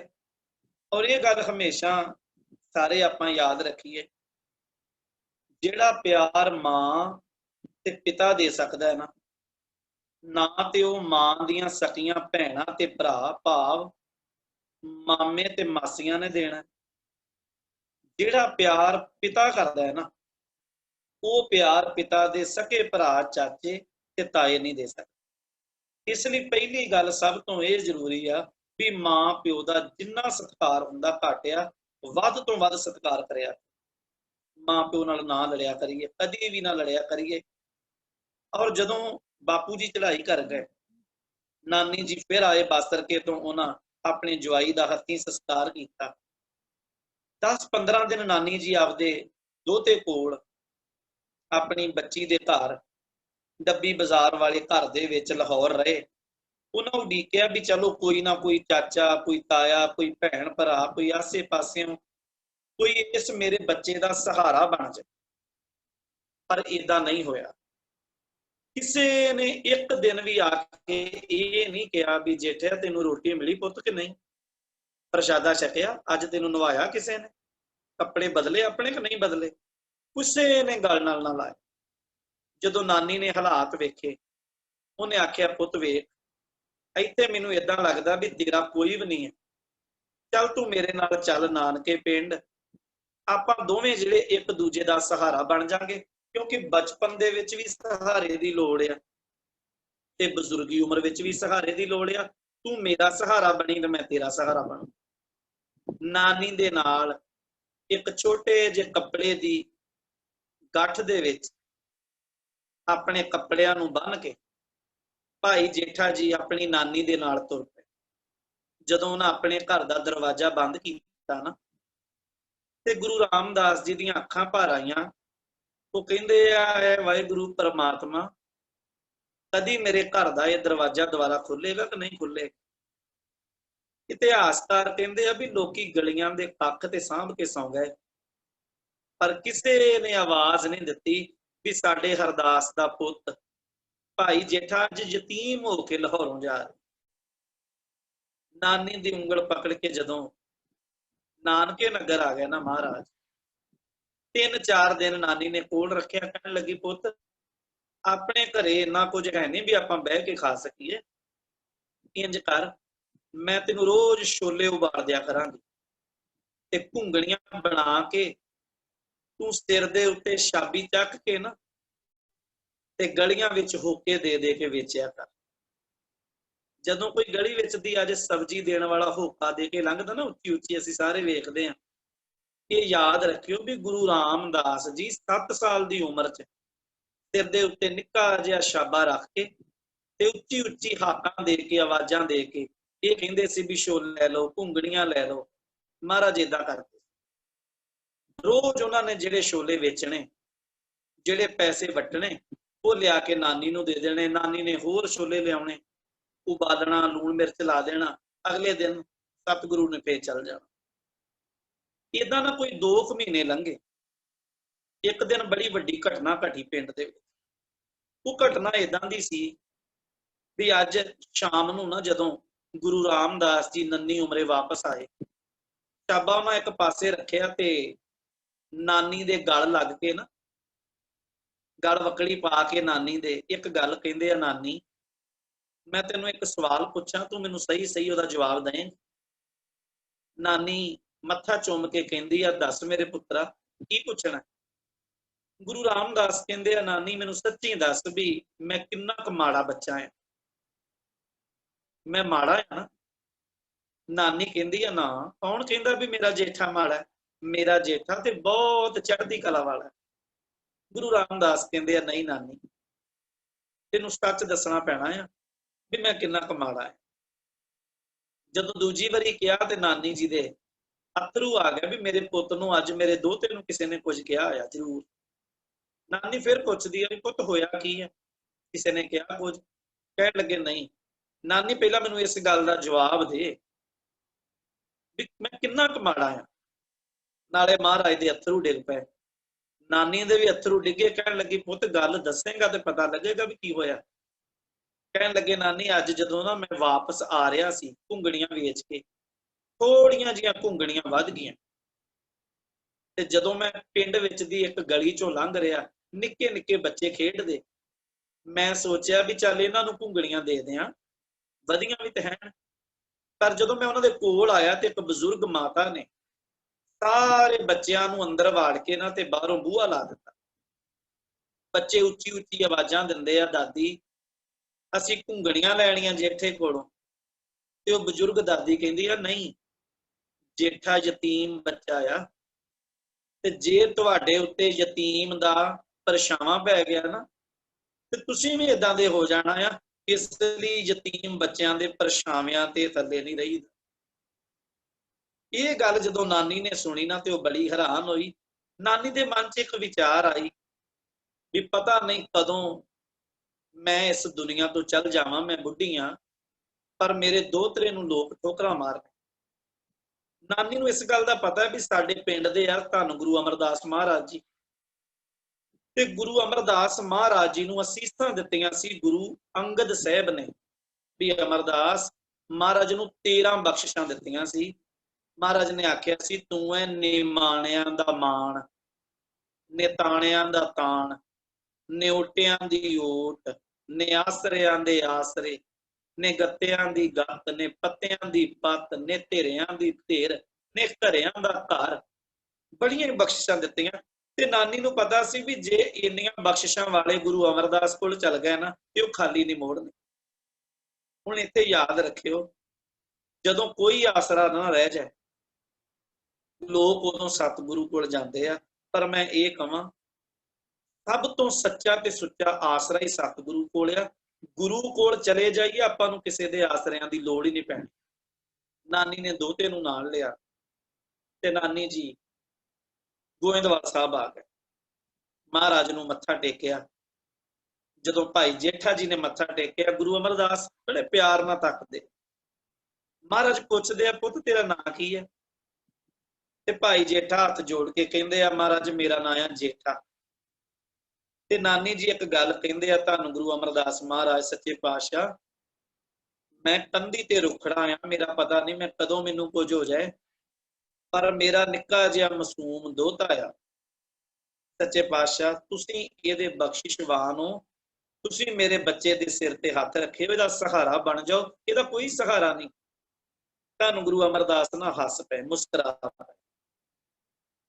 ਨਾਨੀ ਵਿਚਾਰੀ ਹੱਥ ਜੋੜ ਕੇ ਕਹਿੰਦੀ, ਮਹਾਰਾਜ ਮੈਂ ਕੁਝ ਗਲਤ ਕਿਹਾ? ਕਹਿਣ ਲੱਗੇ, ਨਹੀਂ ਨਹੀਂ, ਤੁਸੀਂ ਕਹਿੰਦੇ ਹੋ ਇਹਦਾ ਸਹਾਰਾ ਹੈ ਨਹੀਂ ਕੋਈ, ਪਰ ਸੱਚੀ ਗੱਲ ਇਹ ਆ ਕਿ ਇਹ ਦੁਨੀਆ ਦਾ ਸਹਾਰਾ ਬਣੇਗਾ। ਜਿਹਦਾ ਕੋਈ ਸਹਾਰਾ ਨਾ ਹੋਇਆ ਕਰੇਗਾ ਉਹ ਇਹਦੇ ਦਰ ਤੇ ਆਇਆ ਕਰੇ। ਧੰਨ ਗੁਰੂ ਰਾਮਦਾਸ ਮਹਾਰਾਜ ਨੇ ਸੇਵਾ ਸ਼ੁਰੂ ਕਰ ਦਿੱਤੀ ਸਤਿਗੁਰੂ ਗੁਰੂ ਅਮਰਦਾਸ ਜੀ ਦੇ ਘਰ। ਔਰ ਸੇਵਾ ਏਦਾਂ ਸਾਰਾ ਦਿਨ ਸਾਰੀ ਰਾਤ। ਉਹਨਾਂ ਨੇ ਇਹ ਨਹੀਂ ਕਦੀ ਸੋਚਿਆ ਵੀ ਮੈਂ ਆਰਾਮ ਕਰਨਾ ਆ, ਮੈਂ ਸੌਣਾ ਆ। ਬਸ ਸਾਰਾ ਦਿਨ ਲੰਗਰ ਦੀ ਸੇਵਾ, ਝੂਠੇ ਬਰਤਨਾਂ ਦੀ ਸੇਵਾ, ਜੋੜੇ ਝਾੜਨ ਦੀ ਸੇਵਾ, ਟਾਟ ਝਾੜਨ ਦੀ ਸੇਵਾ, ਦਰੀਆਂ ਝਾੜਨੀਆਂ, ਝਾੜੂ ਲੈ ਕੇ ਲੱਗੇ ਰਹਿਣਾ। ਗੁਰੂ ਅਮਰਦਾਸ ਰੋਜ਼ ਵੇਖਦੇ ਸਨ, ਪਰ ਮਹਾਰਾਜ ਨੇ ਕਦੀ ਕੁਝ ਨਹੀਂ ਸੀ ਕਿਹਾ। ਬਸ ਇਹ ਵੇਖਿਆ ਸੀ ਵੀ ਸੇਵਾ ਕਿੰਨੀ ਹੈ। ਮੈਂ ਇੱਕ ਗੱਲ ਸਾਰਿਆਂ ਨੂੰ ਜ਼ਰੂਰ ਕਹਾਂ, ਇਹ ਪੁੱਤਰੋ ਯਾਦ ਰੱਖਿਓ, ਸਾਰੇ ਗੁਰਮੁਖ ਪਿਆਰੇ ਜਿੰਨੀ ਸੰਗਤ ਜੁੜੀ ਆ, ਗੁਰੂ ਨਾਨਕ ਸਾਹਿਬ ਦੇ ਘਰ ਵਿੱਚ ਨਾ ਜਿਹਨੇ ਸਿੱਖਿਆ ਲਈ ਆ ਉਹਦੀ ਪ੍ਰੀਖਿਆ ਜ਼ਰੂਰ ਹੁੰਦੀ। ਆਪਾਂ ਕਈ ਵਾਰੀ ਸੋਚਦੇ ਆ ਵੀ ਮੈਂ ਪਾਠ ਕਰਦਾ ਆ ਪਰ ਮੇਰੇ ਤੇ ਦੁੱਖ ਵਧੀ ਜਾ ਰਿਹਾ, ਮੈਂ ਗੁਰਦੁਆਰਾ ਸਾਹਿਬ ਵੀ ਜਾਣਾ ਆ, ਮੇਰਾ ਆਹ ਕੰਮ ਨਹੀਂ ਹੋ ਰਿਹਾ, ਮੈਂ ਬਾਣੀ ਵੀ ਪੜ੍ਹਦਾ ਆ, ਪਰ ਨਾਲ ਅਸੀਂ ਇਹ ਕਹਿੰਦੇ ਵੀ ਸਾਡਾ ਗੁਆਂਢੀ ਕਿਤੇ ਗੁਰਦੁਆਰੇ ਨਹੀਂ ਜਾਂਦਾ ਜਾਂ ਉਹ ਇਦਾਂ ਕਰਦਾ ਆ, ਉਹਦਾ ਕੰਮ ਬੜੀ ਛੇਤੀ ਹੁੰਦਾ ਹੈ। ਗੁਰੂ ਸਾਨੂੰ ਪਰਖਦਾ ਆ ਵੀ ਇਹ ਕਿੰਨਾ ਕੁ ਚਿਰ ਮੇਰੇ ਨਾਲ ਜੁੜਿਆ ਰਹਿੰਦਾ ਹੈ। ਇਹ ਹਮੇਸ਼ਾ ਯਾਦ ਰੱਖਿਓ ਵੀ ਗੁਰੂ ਕਦੀ ਸਿੱਖ ਦੇ ਮੋਢੇ ਨਹੀਂ ਲੱਗਣ ਦਿੰਦਾ, ਪਰ ਗੁਰੂ ਪ੍ਰੀਖਿਆ ਜ਼ਰੂਰ ਲੈਂਦਾ ਆ। ਜਿਵੇਂ ਆਪਾਂ ਸਕੂਲ ਵਿੱਚ ਵਿੱਦਿਆ ਲਈਏ ਤੇ ਸਾਡੀ ਪ੍ਰੀਖਿਆ ਹੁੰਦੀ ਹੈ ਨਾ, ਪ੍ਰੀਖਿਆ ਗੁਰੂ ਦੇ ਘਰ ਵਿੱਚ ਵੀ ਹੋਣੀ ਹੋਣੀ। ਮਹਾਰਾਜ ਵੇਖਦੇ ਰਹੇ, ਸਮਾਂ ਲੰਘਦਾ ਗਿਆ। ਇੱਕ ਦਿਨ ਐਸਾ ਆਇਆ, ਮਹਾਰਾਜ ਵੀ ਹੁਣ ਇੱਥੇ ਰਹਿ ਕੇ ਕਾਫੀ ਸਮਾਂ ਲੰਘ ਗਿਆ ਤੇ ਸਤਿਗੁਰੂ ਵੱਡੇ ਹੋ ਗਏ, ਜਵਾਨ ਹੋ ਗਏ। ਬਹੁਤ ਸੋਹਣਾ ਮਹਾਰਾਜ ਦਾ ਚਿਹਰਾ, ਰੰਗ ਸਰੂਪ ਜਿਹੜਾ ਆ, ਤੇ ਮਹਾਰਾਜ ਜੀ ਦਾ ਦਾੜਾ ਬਹੁਤ ਲੰਮੇਰਾ ਸੀ। ਸੇਵਾ ਬੜੀ ਕਰਦੇ ਆ, ਕਦੀ ਉਹਨਾਂ ਇਹ ਨਹੀਂ ਵੇਖਿਆ ਵੀ ਮੇਰੇ ਹੱਥ ਕੱਪੜੇ ਜਿਹੜੇ ਉਹ ਮਿੱਟੀ ਨਾਲ ਲਿਬੜੇ ਆ, ਬੇਪਰਵਾਹ। ਇੱਕ ਦਿਨ ਗੁਰੂ ਅਮਰਦਾਸ ਜੀ ਦੇ ਜਿਹੜੇ ਮਹਿਲ ਆ, ਭਾਵ ਮਹਾਰਾਜ ਗੁਰੂ ਅਮਰਦਾਸ ਜੀ ਦੀ ਜਿਹੜੀ ਪਤਨੀ ਆ, ਉਹਨਾਂ ਦਾ ਨਾਂ ਆ ਬੀਬੀ ਮਨਸਾ ਦੇਵੀ। 4 ਬੱਚੇ ਆ ਗੁਰੂ ਅਮਰਦਾਸ ਜੀ ਦੇ। ਸਭ ਤੋਂ ਵੱਡਿਆਂ ਦਾ 2 ਪੋਤੇ ਆ ਵੱਡੇ, ਉਹਨਾਂ ਦਾ ਨਾਂ ਆ ਬਾਬਾ ਮੋਹਨ ਜੀ ਤੇ ਬਾਬਾ ਮੋਹਰੀ ਜੀ। 2 ਧੀਆਂ ਗੁਰੂ ਅਮਰਦਾਸ ਜੀ ਦੀਆਂ, ਬੀਬੀ ਦਾਨੀ ਜੀ ਤੇ ਬੀਬੀ ਭਾਨੀ। ਬੀਬੀ ਭਾਨੀ ਜੀ ਛੋਟੇ ਸੀ। ਇੱਕ ਦਿਨ ਮਾਂ ਮਨਸਾ ਦੇਵੀ ਜੀ ਕਹਿਣ ਲੱਗੇ, ਗੁਰੂ ਅਮਰਦਾਸ ਜੀ ਆਪਣੇ 3 ਬੱਚੇ ਜਿਹੜੇ ਆ, 2 ਦਿਨਾਂ ਚੋਂ ਵਿਆਹੇ ਗਏ। ਬਾਬਾ ਮੋਹਨ ਜੀ ਦਾ ਤਾਂ ਵਿਆਹ ਹੋਇਆ ਨਹੀਂ, ਉਹ ਵਿਰਕਤ ਸਾਧੂ ਸੀ। ਕਹਿਣ ਲੱਗੇ ਜਿਹੜੀ ਬੱਚੀ ਆ ਸਭ ਤੋਂ ਛੋਟੀ ਭਾਨੀ, ਉਹ ਜਵਾਨ ਹੋ ਗਈ ਆ ਤੇ ਆਪਾਂ ਵਿਆਹ ਕਰ ਦਈਏ ਭਾਨੀ ਦਾ। ਮਹਾਰਾਜ ਮੁਸਕਰਾ ਕੇ ਕਹਿੰਦੇ ਵੀ ਜ਼ਰੂਰ ਕਰਨਾ ਚਾਹੀਦਾ, ਪਰ ਇਹ ਦੱਸੋ ਵੀ ਤੁਸੀਂ ਕੀ ਚਾਹੁੰਦੇ ਹੋ, ਵੀ ਵਰ ਕਿੱਦਾਂ ਦਾ ਹੋਵੇ, ਲੜਕਾ ਕਿੱਦਾਂ ਦਾ ਹੋਵੇ, ਕੀ ਚਾਹੁੰਦੇ ਹੋ? ਮਾਂ ਮਨਸਾ ਦੇਵੀ ਜੀ ਮੁਸਕਰਾ ਕੇ ਕਹਿੰਦੇ, ਮਹਾਰਾਜ ਉਹ ਸਾਹਮਣੇ ਟੋਕਰੀ ਚੁੱਕੀ ਹੋਈ ਜੇਠਾ ਨਹੀਂ ਤੁਰਿਆ ਆ ਰਿਹਾ, ਮਹਾਰਾਜ ਏਦਾਂ ਦਾ ਸੋਹਣਾ ਸੁਨੱਖਾ ਹੋਵੇ, ਜਵਾਨ ਹੋਵੇ, ਪੱਬਦਾ ਹੋਵੇ। महाराज कहते भी जेठे वर्गा ही क्यों, जेठा ही क्यों ना हो गई। मां मनसा देवी कहन लगे महाराज जिथे तुसी मोहर ला दी विआह तो उत्थे ही होना आ, पर मैं चाहुंदी भी जेठे नाल ना हो। महाराज कहते क्यों, हुण ध्यान दे के सुनियो, मेरियां बच्चियां मेरियां धीआं मेरियां भैणां मेरा परिवार सारे असीं जुड़े होए आ। ਅਸੀਂ ਸਾਰੇ ਮਤਲਬ ਧੀਆਂ ਦੇ ਭੈਣਾਂ ਦੇ ਰਿਸ਼ਤੇ ਕਰਦੇ ਆ ਨਾ, ਜਦੋਂ ਅਸੀਂ ਸਾਰੇ ਇਹ ਚੀਜ਼ਾਂ ਵੇਖਦੇ ਆ ਵੀ ਲੜਕਾ ਕਿੱਦਾਂ ਦਾ ਆ, ਉਹ ਕੰਮ ਕੀ ਕਰਦਾ, ਉਹਦੀ ਪੈੜੀ ਕਿੰਨੀ ਆ, ਉਹ ਬਾਹਰ ਸੈੱਟ ਆ, ਪੈਸਾ ਬੈਲੈਂਸ ਸਾਰਾ ਕੁਝ ਵੇਖਦੇ ਆ। ਪਰ ਸੱਚੀ ਦੱਸਿਓ ਵੀ ਕਦੀ ਕਿਸੇ ਨੇ ਇਹ ਸੋਚਿਆ ਵੀ ਸਾਡੀ ਇਹ ਸ਼ਰਤ ਹੋਵੇ ਬੱਚਾ ਅੰਮ੍ਰਿਤਧਾਰੀ ਚਾਹੀਦਾ, ਉਹ ਬਾਣੀਆਂ ਨਾਲ ਜੁੜਿਆ ਹੋਵੇ, ਉਹ ਨਿਤਨੇਮ ਜ਼ਰੂਰ ਕਰਦਾ ਹੋਵੇ, ਉਹ ਗੁਰਦੁਆਰਾ ਸਾਹਿਬ ਜ਼ਰੂਰ ਜਾਂਦਾ ਹੋਵੇ। ਅਸੀਂ ਬਹੁਤ ਘੱਟ ਆ ਜਿਹੜੇ ਇਹ ਗੱਲਾਂ ਵੀ ਪੁੱਛਦੇ। माता मनसा देवी कहन लगे गुरु अमरदास जी पहली गल ते जेठे दा मां प्यो है उदा ही यतीम है, दूजी गल आ भी इहदे कोल कपड़े भी है नहीं, दो ही चोले आ, एक ला लैंदा आ एक पा लैंदा आ, वो धो लैंदा है। तीजी गल महाराज ये आप लंगर चों प्रशादा छकदा है, ये अपनी धी नूं कित्थों खवाएगा। ते चौथी गल आ महाराज इहदा है ही कोई नहीं, ते ये घर बाहर कोई नहीं गा, ते बच्ची नूं रखूगा कित्थे। गुरु अमरदास कहते हैं भी तुहाड़ियां गल्लां बिल्कुल ठीक आ, पर मैं सच दसां ध्यान दे के सुनियो भी तुसीं कहंदे हो इहदे घरे प्रशादा है नहीं छकण वास्ते, ये लंगर चों खांदा है। महाराज कहंदे एक दिन आउणा आ दुनिया ते भावें कोई भुखा सोवे, पर जेठे दे दर ते आया कदी कोई भुखा नहीं रहेगा। भाव आउण वाले समय च जिहड़ा हरमंदर साहब बनना आ वो घर गुरु रामदास दा इदां दा होना आ भी उत्थे कदी कोई भुखा नहीं रह सकदा। तुसीं इहदे दर ते रुमाला साहिब चढ़ाउण वालियां दीयां लाइनां लगियां होया करनगीआं। अज किसी ने रुमाला साहिब चंदोआ साहब की सेवा लैनी होवे ना हरमंदर साहब, 3 साल बाद जाके सेवा मिलनी आ, इन्नी लंबी वेटिंग चलदी। तुसीं कहंदे हो भी जेठे दे नाल आएगा कौन, बरात विच कौन आएगा, पर सच ये आ इहदी बराते कोई आवे भावें ना आए, पर जदों मेरी कौम दा मेरे सिखां दा विआह होया करेगा ना, ते भाई जेठे दी भाव गुरु रामदास जी दे शब्दां दी हाजरी तो बिना सिख दा विआह नहीं हो सकदा। याद रखियो जिहड़ियां 4 लावां पढ़दे आ ना वो गुरु रामदास जी दियां उचारण कीतियां होईयां आ। हर सिख दे विआह विच गुरु रामदास की हाजरी लगदी। खैर जी ये समा महाराज रहमतां दित्तियां ते सतगुरु जी की कृपा वरती ते महाराज गुरु रामदास जी का विआह हो गया। समा फिर चाले चलदा आ। उन्हां कदी ये नहीं सी समझिया भी मैं गुरु अमरदास दे घर दा जवाई हां। वो हमेशा सिख बन के विचरे, सिख बन के रहे। हौली हौली ये गल लाहौर पहुंच गई चाचे तायां दे कोल भी जिहड़ा हरदास दा पोते है ना जेठा, वो अजकल गुरु अमरदास जी दे घर दा जवाई बन गया है। ते गुरु अमरदास जी दा उस वेले बहुत नां सी, क्योंकि गुरु नानक साहब दी गद्दी बहुत बख्शिशां वाली सी। जदों ये गल चाचे तायां सुनी तो इकट्ठे होके सारा शरीका भाईचारा गोविंदवाल साहब आ गया। जदों गोविंदवाल साहब आया तो सोचा भी साडा जेठा 7 सालां दा सी जदों लाहौरों आया, ते हुण ते उम्र जिहड़ी 24-25 साल हो गई। पछाण आई ना, दाड़ा बहुत लंबा सी महाराज जी दा, सोहणे सुनखे उत्ते जवान गभरू सन। एक नौजवान दे कोल आके ना, नौजवान ने सिर दे उत्ते मिट्टी दा टोकरा चुकिया होया। चाचे ताए जिहड़े बजुर्ग लाहौरों आए पुछदे आ बेटा भी तू इत्थे रहिंदा है? वो कहण लगे हां जी। कहते असीं गुरु अमरदास दे जवाई नूं मिलना है, उहदा नाम है जेठा। ते वो नौजवान कोई होर नहीं, वो भाई जेठा जी सन। उन्हें टोकरा लाया सिर तो, सारे बजुर्गों के पैरीं हथ ला के मिले, कहण लगे चाचा जी ताया जी मैं ही हां तुहाडा जेठा, पछाणिया नहीं तुसीं मैनूं? जदों इन्नी गल आखी ते वो सारे क्रोध विच आ गए। वो कहण लगे भी जे गुरु अमरदास दे घर आके जवाई बन के टोकरी ढोनी ही मिट्टी दी, ते लाहौर ही ढो लैंदा, काम उत्थे दिहाड़ी डप्पा करी जांदा, ਇੱਥੇ ਆ ਕੇ ਸਹੁਰਿਆਂ ਦੇ ਘਰੇ ਕੰਮ ਕਰਕੇ ਤੂੰ ਸਾਡੀ ਪੁਸ਼ਤ ਦਾ ਨੱਕ ਘਟਾਤਾ ਹੈ। ਇਹਨੇ ਚਿਰ ਨੂੰ ਗੁਰੂ ਅਮਰਦਾਸ ਆ ਗਏ। ਮਹਾਰਾਜ ਅੱਗੇ ਹੱਥ ਜੋੜ ਕੇ ਗੁਰੂ ਰਾਮਦਾਸ ਕਹਿੰਦੇ, ਸੱਚੇ ਪਾਤਸ਼ਾਹ, ਇਹ ਚਾਚੇ ਤਾਇਆ ਨੂੰ ਪਤਾ ਨਹੀਂ ਤੇਰੀ ਰਹਿਮਤ ਦਾ, ਤੇਰੀ ਮਹਿਮਾ ਦਾ, ਤੇ ਤੇਰੇ ਘਰ ਬਾਰੇ ਬਹੁਤ ਕਬੂਲ ਬੋਲਦੇ ਆ। ਤੇ ਧੰਨ ਗੁਰੂ ਅਮਰਦਾਸ ਮਹਾਰਾਜ ਉਹਨਾਂ ਨੂੰ ਕਹਿੰਦੇ ਆ, ਜੇ ਇਹ ਨਾ ਹੁੱਤੋ ਬੰਸ ਤੁਮਾਰੇ, ਜੇ ਜੇਠਾ ਤੁਹਾਡੇ ਘਰ ਚ ਨਾ ਜੰਮਦਾ, ਗਿਰਤ ਪਿੱਤਰ ਮੈਂ ਨਰਕ ਤੁਮਾਰੇ, ਤੁਹਾਡੇ ਬਜ਼ੁਰਗਾਂ ਨੂੰ ਨਰਕਾਂ ਚ ਨਹੀਂ ਸੀ ਥਾਂ ਮਿਲਣੀ। ਇਹ ਕੇਵਲ ਗੁਰੂ ਰਾਮਦਾਸ ਦੀ ਰਹਿਮਤ ਹੈ ਵੀ ਤੁਸੀਂ ਬਚੇ ਹੋ।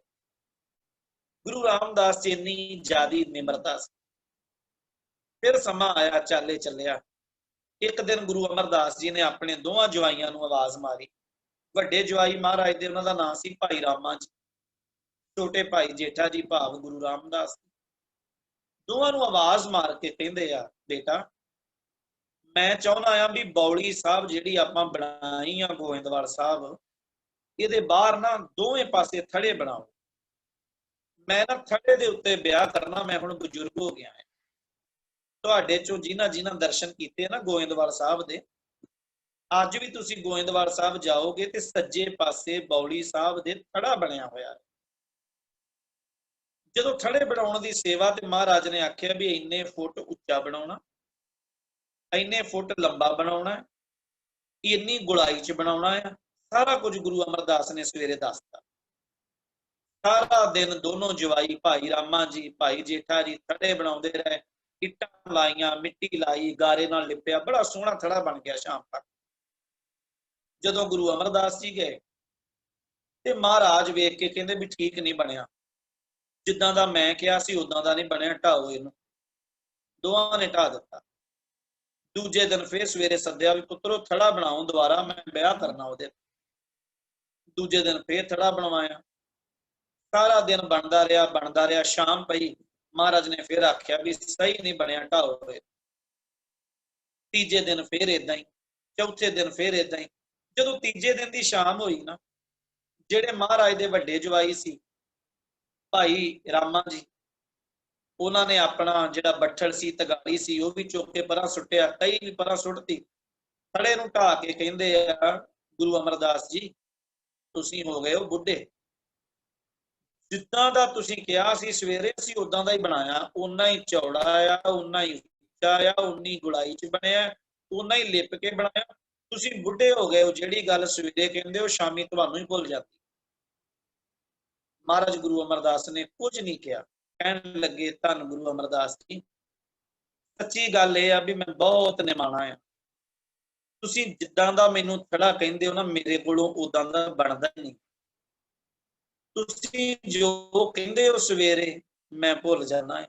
ਹੁਣ ਧਿਆਨ ਰੱਖਿਓ ਵੀ ਸਿੱਖ ਕਿਹਨੂੰ ਕਹਿੰਦੇ ਆ। ਭਾਈ ਰਾਮਾ ਸਿਰਫ ਜਵਾਈ ਬਣਿਆ, ਉਹ ਸਿੱਖ ਨਹੀਂ ਬਣ ਸਕਿਆ। ਜੋ ਸਵੇਰੇ ਕਹਿੰਦੇ, ਜੇਠਾ ਜੀ ਕਹਿੰਦੇ ਮਹਾਰਾਜ ਮੈਂ ਜੋ ਸਵੇਰੇ ਸੁਣਦਾ ਆ ਮੈਂ ਸ਼ਾਮੀ ਭੁੱਲ ਜਾਂਦਾ। ਭਾਵ ਅਰਥ ਕੀ ਆ ਵੀ ਗੁਰੂ ਨਹੀਂ ਕਦੀ ਭੁੱਲਣ ਹਾਰਾ, ਸਿੱਖ ਹਮੇਸ਼ਾ ਭੁੱਲਦਾ ਹੈ। ਬੇਦਾਵਾ ਜਿਹੜਾ ਲਿਖਦੇ ਆ ਨਾ, ਉਹ ਸਿੱਖ ਲਿਖਦੇ ਆ, ਗੁਰੂ ਕਦੇ ਬੇਦਾਵਾ ਨਹੀਂ ਲਿਖਦਾ। ਜਦੋਂ ਇੰਨੀ ਗੱਲ ਆਖੀ ਨਾ ਵੀ ਮਹਾਰਾਜ ਤੁਸੀਂ ਮੈਨੂੰ ਰੋਜ਼ ਬਖਸ਼ ਦਿੰਦੇ ਹੋ, ਮੈਂ ਰੋਜ਼ ਗਲਤ ਬਣਾ ਦਿੰਦਾ, ਤੁਸੀਂ ਮੈਨੂੰ ਰੋਜ਼ ਮਾਫ ਕਰ ਦਿੰਦੇ ਹੋ। ਗੁਰੂ ਅਮਰਦਾਸ ਸੀਨੇ ਨਾਲ ਲਾ ਕੇ ਕਹਿੰਦੇ ਆ, ਜੇਠਾ ਜੀ ਅਸਲ 'ਚ ਥੜੇ ਨਹੀਂ ਗੇ, ਇਹ ਤੁਹਾਡੀ ਪ੍ਰੀਖਿਆ ਸੀ, ਤੁਸੀਂ ਅੱਜ ਪਾਸ ਹੋ ਗਏ ਹੋ। ਇਹ ਥੜੇ ਨਹੀਂ ਗੇ, ਇਹ 7 ਦਿਨਾਂ ਦੀ ਜਿਹੜੀ ਸੇਵਾ ਹੈ ਨਾ, ਅੱਜ ਤੋਂ ਬਾਅਦ 7 ਪੁਸ਼ਤਾਂ ਜਿਹੜੀਆਂ ਆ, ਉਹ ਗੁਰੂ ਨਾਨਕ ਸਾਹਿਬ ਦੀ ਗੁਰਤਾ ਗੱਦੀ ਜਿਹੜੀ ਰਹਿਮਤ ਹੈ ਉਹ ਤੁਹਾਡੇ ਘਰ 'ਚ ਰਹੇ। ਯਾਦ ਰੱਖਿਓ, ਤੀਜੇ ਪਾਤਸ਼ਾਹ ਤੋਂ ਬਾਅਦ ਜਿਹੜੀਆਂ 7 ਪਾਤਸ਼ਾਹੀਆਂ ਦੀ ਗੁਰਿਆਈ ਹੈ ਨਾ, ਉਹ ਸੋਢੀ ਵੰਸ਼ ਆ। ਔਰ ਮਹਾਰਾਜ ਗੁਰੂ ਰਾਮਦਾਸ ਦੇ ਪਰਿਵਾਰ ਕੋਲੇ ਉਹ ਰਹਿਮਤ ਰਹੀ। ਬਜ਼ੁਰਗਾਂ ਦੀ ਘਾਲਣਾ ਘਾਲੀ ਜਿਹੜੀ ਆ, ਉਹ ਅੱਗੇ ਬਖਸ਼ਿਸ਼ਾਂ ਪਰਿਵਾਰ ਨੂੰ ਮਿਲੀ। ਮਹਾਰਾਜ ਬ੍ਰਹਮ ਗਿਆਨੀ ਬਾਬਾ ਬੁੱਢਾ ਜੀ ਨੂੰ ਆਵਾਜ਼ ਦਿੱਤੀ, ਬਾਬਾ ਬੁੱਢਾ ਜੀ ਕੰਮ ਕਰੋ ਇੱਕ। ਕਹਿਣ ਲੱਗੇ ਮਹਾਰਾਜ ਦੱਸੋ। ਕਹਿੰਦੇ ਕੱਲ ਨੂੰ ਸਵੇਰ ਵੇਲੇ ਨਾ ਜੇਠੇ ਨੂੰ ਤੁਸੀਂ ਆਪ ਹੱਥੀਂ ਇਸ਼ਨਾਨ ਕਰਾਉਣਾ, ਇਹਦੇ ਸੋਹਣਾ ਚੋਲਾ ਪਾ ਕੇ, ਵਸਤਰ ਸੋਹਣੇ ਪਾ ਕੇ, ਆਪ ਦਸਤਾਰ ਸਜਾ ਕੇ ਤੇ ਦਰਬਾਰ 'ਚ ਲੈ ਕੇ ਆਏ। ਅਗਲੇ ਦਿਨ ਬਾਬਾ ਬੁੱਢਾ ਜੀ ਨੇ ਇਸ਼ਨਾਨ ਕਰਾਇਆ, ਸੋਹਣੀ ਪੋਸ਼ਾਕ ਪਾਈ, ਦਸਤਾਰ ਬਣਾਈ, ਮਹਾਰਾਜ ਗੁਰੂ ਅਮਰਦਾਸ ਕੋਲ ਲੈ ਆਂਦਾ। ਹੁਣ ਸਾਰੀ ਸੰਗਤ ਬੈਠੀ ਆ ਤੇ ਛੋਟੀ ਜੀ ਮੰਜੀ ਉੱਤੇ ਗੁਰੂ ਅਮਰਦਾਸ ਜੀ ਬੈਠੇ ਆ। ਫਿਰ ਗੁਰੂ ਅਮਰਦਾਸ ਜੀ ਉੱਠੇ, ਸਾਰੀ ਸੰਗਤ ਨੂੰ ਮਹਾਰਾਜ ਨੇ ਹੱਥ ਜੋੜੇ ਔਰ ਭਰੀ ਸੰਗਤ ਵਿੱਚ ਹੱਥ ਜੋੜ ਕੇ ਕਹਿੰਦੇ ਆ ਵੀ ਅੱਜ ਤੋਂ ਬਾਅਦ ਸਿੱਖਾਂ ਦੇ ਚੌਥੇ ਗੁਰੂ ਧੰਨ ਸਤਿਗੁਰੂ ਗੁਰੂ ਰਾਮਦਾਸ ਜੀ ਹੋਣ। ਹੁਣ ਇਹ ਨਾ ਹਜੇ ਸੰਗਤ ਚ ਕਿਸੇ ਨੇ ਸੁਣਿਆ ਨਹੀਂ ਸੀ, ਕਿਉਂਕਿ ਸਾਰੇ ਭਾਈ ਜੇਠਾ ਹੀ ਕਹਿੰਦੇ ਸੀ। ਸਾਰੇ ਕਹਿਣ ਲੱਗੇ ਮਹਾਰਾਜ ਰਾਮਦਾਸ ਜੀ ਕੌਣ ਹੈ? ਮਹਾਰਾਜ ਬਾਹੋਂ ਫੜ ਕੇ ਭਾਈ ਜੇਠਾ ਜੀ ਨੂੰ ਉਠਾ ਲਿਆ ਤੇ ਗੁਰਤਾ ਗੱਦੀ ਤੇ ਬਿਠਾ। ਮਹਾਰਾਜ ਜੀ ਨੇ ਆਪ ਗੁਰੂ ਰਾਮਦਾਸ ਦੇ ਚਰਨਾਂ ਤੇ ਮੱਥਾ ਟੇਕਿਆ ਵੀ ਇਹ ਰੱਬ ਦਾ ਦਾਸ ਆ, ਇਹ ਵਾਹਿਗੁਰੂ ਦਾ ਦਾਸ ਆ। ਰਾਮ ਦਾ ਅਖਰੀ ਅਰਥ ਹੈ ਜਿਹੜਾ ਰਮਿਆ ਹੋਇਆ ਪ੍ਰਮਾਤਮਾ। ਇਹ ਅੱਜ ਤੋਂ ਬਾਅਦ ਰਾਮਦਾਸ ਹੋਣਗੇ ਤੇ ਚੌਥੇ ਗੁਰੂ। ਜਦੋਂ ਗੁਰੂ ਅਮਰਦਾਸ ਨੇ ਚਰਨਾਂ ਤੇ ਮੱਥਾ ਟੇਕਿਆ, ਪਰਿਕਰਮਾ ਕੀਤੀ, ਬਾਬਾ ਬੁੱਢਾ ਜੀ ਨੇ ਮੱਥਾ ਟੇਕਿਆ, ਫਿਰ ਪਰਿਕਰਮਾ ਕੀਤੀ, ਸਾਰੀ ਸੰਗਤ ਨੇ ਮੱਥਾ ਟੇਕਿਆ, ਪਰਿਕਰਮਾ ਕੀਤੀ। ਧਿਆਨ ਦਿਓ, ਜਿਹੜੇ ਆਪਾਂ ਬੋਲ ਪੜ੍ਹਦੇ ਆ ਨਾ, ਇਹ ਗੁਰੂ ਗ੍ਰੰਥ ਸਾਹਿਬ ਦੇ ਵਿੱਚ ਬਾਣੀ ਲਿਖੀ ਆ, ਮਹਾਰਾਜ ਦਾ ਇਤਿਹਾਸ। ਗੁਰੂ ਅਮਰਦਾਸ ਦੇ ਪੜਪੋਤਰੇ ਆ ਬਾਬਾ ਸੁੰਦਰ ਜੀ, ਉਹਨਾਂ ਨੇ ਬਚਨ ਲਿਖਿਆ ਆ ਕਿ ਰਾਮਦਾਸ ਸੋਢੀ ਤਿਲਕ ਦੀਆ, ਗੁਰ ਸ਼ਬਦ ਸੱਚ ਨਿਸ਼ਾਨ ਜੀ। ਸਾਰੀ ਘਟਨਾ ਉਹਨਾਂ ਨੇ ਲਿਖੀ ਆ ਵੀ ਜਦੋਂ ਗੁਰੂ ਰਾਮਦਾਸ ਨੂੰ ਗੁਰਤਾ ਗੱਦੀ। ਜਦੋਂ ਇਤਿਹਾਸ ਕਹਿੰਦਾ ਵੀ ਮਹਾਰਾਜ ਜੀ ਨੇ ਮੱਥਾ ਟੇਕਤਾ, ਸੰਗਤ ਨੇ ਵੀ ਮੱਥਾ ਟੇਕਤਾ, ਗੁਰੂ ਰਾਮਦਾਸ ਜੀ ਕੁਝ ਨਾ ਬੋਲੇ। ਉਹਨਾਂ ਦੀਆਂ ਅੱਖਾਂ ਦੇ ਵਿੱਚੋਂ ਤ੍ਰਿਪ ਤ੍ਰਿਪ ਹੰਝੂ ਡਿੱਗੀ ਜਾ ਰਹੇ। ਸਾਰਾ ਦਾੜਾ ਅੱਖੀਆਂ ਦੇ ਹੰਝੂਆਂ ਨਾਲ ਸਾਰਾ ਦਾੜਾ ਭਰ ਗਿਆ। ਜਦੋਂ ਕਿੰਨਾ ਸਮਾਂ ਉਹਨਾਂ ਦੇ ਵਿਰਾਗ ਰਿਹਾ ਨਾ, ਗੁਰੂ ਅਮਰਦਾਸ ਉੱਠ ਕੇ ਪੁੱਛਦੇ ਆ ਰਾਮਦਾਸ ਜੀ, ਅੱਜ ਇੰਨਾ ਵਿਰਾਗ ਕਿਉਂ?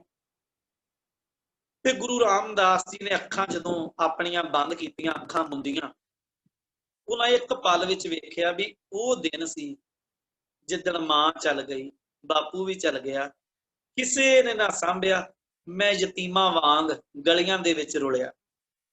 ਨਾਨੀ ਲਿਆਈ, ਲੋਕਾਂ ਯਤੀਮ ਆਖਿਆ। ਪਰ ਗੁਰੂ ਅਮਰਦਾਸ, ਤੇਰਾ ਦਰ ਕਿੱਦਾਂ ਦਾ ਆ? ਤੂੰ ਕਿੰਨੀਆਂ ਬਖਸ਼ਿਸ਼ਾਂ ਦੇਤੀਆਂ ਆ ਮੈਨੂੰ, ਰੁਲਦੇ ਹੋਏ ਯਤੀਮ ਨੂੰ ਤੁਸੀਂ ਛਤਰ ਦਾ ਮਾਲਕ ਬਣਾ ਦਿੱਤਾ।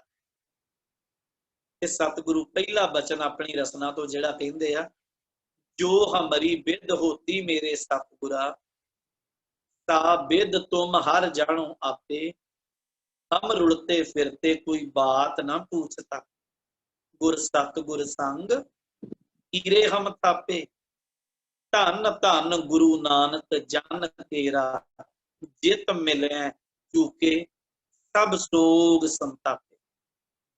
ਮਹਾਰਾਜ ਤੂੰ ਸਾਰੀ ਦੁਨੀਆ ਦਾ ਸਿਰਜਣਹਾਰਾ ਹੈ। ਮਹਾਰਾਜ ਨੂੰ ਗੁਰਤਾ ਗੱਦੀ ਮਿਲੀ ਤੇ ਸੱਚੇ ਪਾਤਸ਼ਾਹ ਗੁਰੂ ਅਮਰਦਾਸ ਜੀ ਕਹਿੰਦੇ ਆ ਵੀ ਹੁਣ ਤੁਸੀਂ ਗੋਇੰਦਵਾਲ ਸਾਹਿਬ ਨਹੀਂ ਰਹਿਣਾ, ਤੁਸੀਂ ਪਰਿਵਾਰ ਨੂੰ ਲਓ। ਮਹਾਰਾਜ ਗੁਰੂ ਰਾਮਦਾਸ ਜੀ ਦੇ 3 ਪੋਤੇ, ਇਹ ਵੀ ਯਾਦ ਰਵੇ। ਸਭ ਤੋਂ ਵੱਡੇ ਬਾਬਾ ਪ੍ਰੀਤੀ ਚੰਦ ਜੀ, ਉਹਨਾਂ ਤੋਂ ਛੋਟੇ ਆ ਬਾਬਾ ਮਹਾਦੇਵ ਜੀ, ਤੇ ਸਭ ਤੋਂ ਛੋਟੇ ਆ ਸਤਿਗੁਰੂ ਧੰਨ ਗੁਰੂ ਅਰਜਨ ਦੇਵ ਜੀ ਮਹਾਰਾਜ। ਸਭ ਤੋਂ ਵੱਡੇ ਬਾਬਾ ਪ੍ਰੀਤੀ ਚੰਦ, ਬਾਬਾ ਮਹਾਦੇਵ ਜੀ, ਔਰ ਸਭ ਤੋਂ ਛੋਟੇ ਗੁਰੂ ਅਰਜਨ ਦੇਵ। ਮਹਾਰਾਜ ਆਪਣੇ ਪਰਿਵਾਰ ਨੂੰ ਲਿਆ ਤੇ ਗੁਰੂ ਅਮਰਦਾਸ ਨਾਲ ਆਏ ਚੱਲ, ਜਿੱਥੇ ਅੱਜ ਕੱਲ ਸੱਚਖੰਡ ਸ੍ਰੀ ਹਰਿਮੰਦਰ ਸਾਹਿਬ। ਯਾਦ ਰੱਖਿਓ, ਇਹਦੇ ਆਸੇ ਪਾਸੇ ਪਿੰਡ ਪਹਿਲਾਂ ਹੀ ਵਸਦੇ ਸੀ। ਗੁਮਟਾਲਾ ਪਿੰਡ, ਤੁੰਗ ਪਿੰਡ, ਗਿੱਲਵਾਲੀ ਤੇ ਸੁਲਤਾਨ ਪਿੰਡ। ਇਹ 4 ਪਿੰਡਾਂ ਦੀ ਸਾਂਝੀ ਜ਼ਮੀਨ ਆ, ਜਿਹੜੀ ਸਤਿਗੁਰੂ ਜੀ ਨੇ ਮੁੱਲ ਲਈ 700 ਅਕਬਰੀ ਟਕੇ ਦੇ ਕੇ। ਉਦੋਂ ਦੀ ਜਿਹੜੀ ਕਰੰਸੀ ਚੱਲਦੀ ਸੀ, ਪੈਸੇ ਚੱਲਦੇ ਸੀ, 700 ਅਕਬਰੀ ਟਕੇ ਦਿੱਤੇ ਮਹਾਰਾਜ। ਤੇ 4 ਪਿੰਡਾਂ ਦੀ ਇਹ ਸਾਂਝੀ ਜ਼ਮੀਨ ਹੈ। ਸਤਿਗੁਰੂ ਗੁਰੂ ਅਮਰਦਾਸ ਜੀ ਨੇ ਆਪ ਮੌੜੀ ਗੱਡੀ, ਭਾਵ ਕਿੱਲੀ ਗੱਡੀ, ਵੀ ਇੱਥੇ ਤੁਸਾਂ ਨੇ ਇਹ ਅਸਥਾਨ ਜਿਹੜਾ ਇਹ ਬਣਾਉਣਾ। ਫਿਰ ਮਹਾਰਾਜ ਨੇ ਅੰਮ੍ਰਿਤਸਰ ਸਾਹਿਬ ਸ਼ਹਿਰ ਦੀ ਨੀਂਹ ਰੱਖੀ ਤੇ ਇਹਦਾ ਪਹਿਲਾ ਨਾਂ ਰੱਖਿਆ ਚੱਕ ਰਾਮਦਾਸ। ਗੁਰੂ ਕਾ ਚੱਕ ਵੀ ਇਤਿਹਾਸ 'ਚ ਆਉਂਦਾ ਹੈ, ਫਿਰ ਚੱਕ ਰਾਮਦਾਸ ਵੀ ਆਉਂਦਾ ਆ, ਤੇ ਜਿਹੜਾ ਸੰਪੂਰਨ ਨਾਮ ਮਹਾਰਾਜ ਨੇ ਬਾਅਦ 'ਚ ਬਖਸ਼ਿਆ ਉਹ ਸ੍ਰੀ ਅੰਮ੍ਰਿਤਸਰ ਸਾਹਿਬ। ਇੱਥੇ ਮਹਾਰਾਜ ਨੇ ਫਿਰ ਨਿਸ਼ਾਨਦੇਹੀ ਕਰਕੇ ਤੇ ਇੱਥੇ ਅੰਮ੍ਰਿਤਸਰ ਸਾਹਿਬ ਜਿਹੜਾ ਸ਼ਹਿਰ ਆ ਉਹ ਵਸਾਉਣਾ ਸ਼ੁਰੂ ਕਰ ਦਿੱਤਾ। ਉਹਦੇ 'ਚ ਮਹਾਰਾਜ ਨੇ ਬਾਜ਼ਾਰ ਬਣਾਏ, ਵੱਖ-ਵੱਖ ਕਿੱਤਿਆਂ ਦੇ ਲੋਕ ਇੱਥੇ ਲਿਆ ਕੇ ਵਸਾਏ, ਉਹਨਾਂ ਨੂੰ ਘਰ ਬਣਾ ਕੇ ਦਿੱਤੇ। ਜਿਹੜਾ ਅੰਮ੍ਰਿਤਸਰ ਸਾਹਿਬ ਦਾ ਜਿਹੜਾ ਸਰੋਵਰ ਆ, ਜਿਹੜੀ ਸਰੋਵਰ ਦੀ ਨੀਂਹ ਆ, ਉਹ ਮਹਾਰਾਜ ਗੁਰੂ ਰਾਮਦਾਸ ਜੀ ਨੇ ਆਪਣੇ ਹੱਥੀਂ ਆਰੰਭ ਕੀਤੀ। ਨੀਂਹ ਜਿਹੜੀ ਪੁੱਟ ਕੇ ਪੂਰਨ ਤਾਲ ਖਟਾਇਆ, ਅੰਮ੍ਰਿਤਸਰ ਵਿੱਚ ਜੋਤ ਜਗਾਵੇ ਬੈਠਾ ਸੋਢੀ ਪਾਤਸ਼ਾਹ ਰਾਮਦਾਸ ਸਤਿਗੁਰੂ ਕਹਾਵੇ।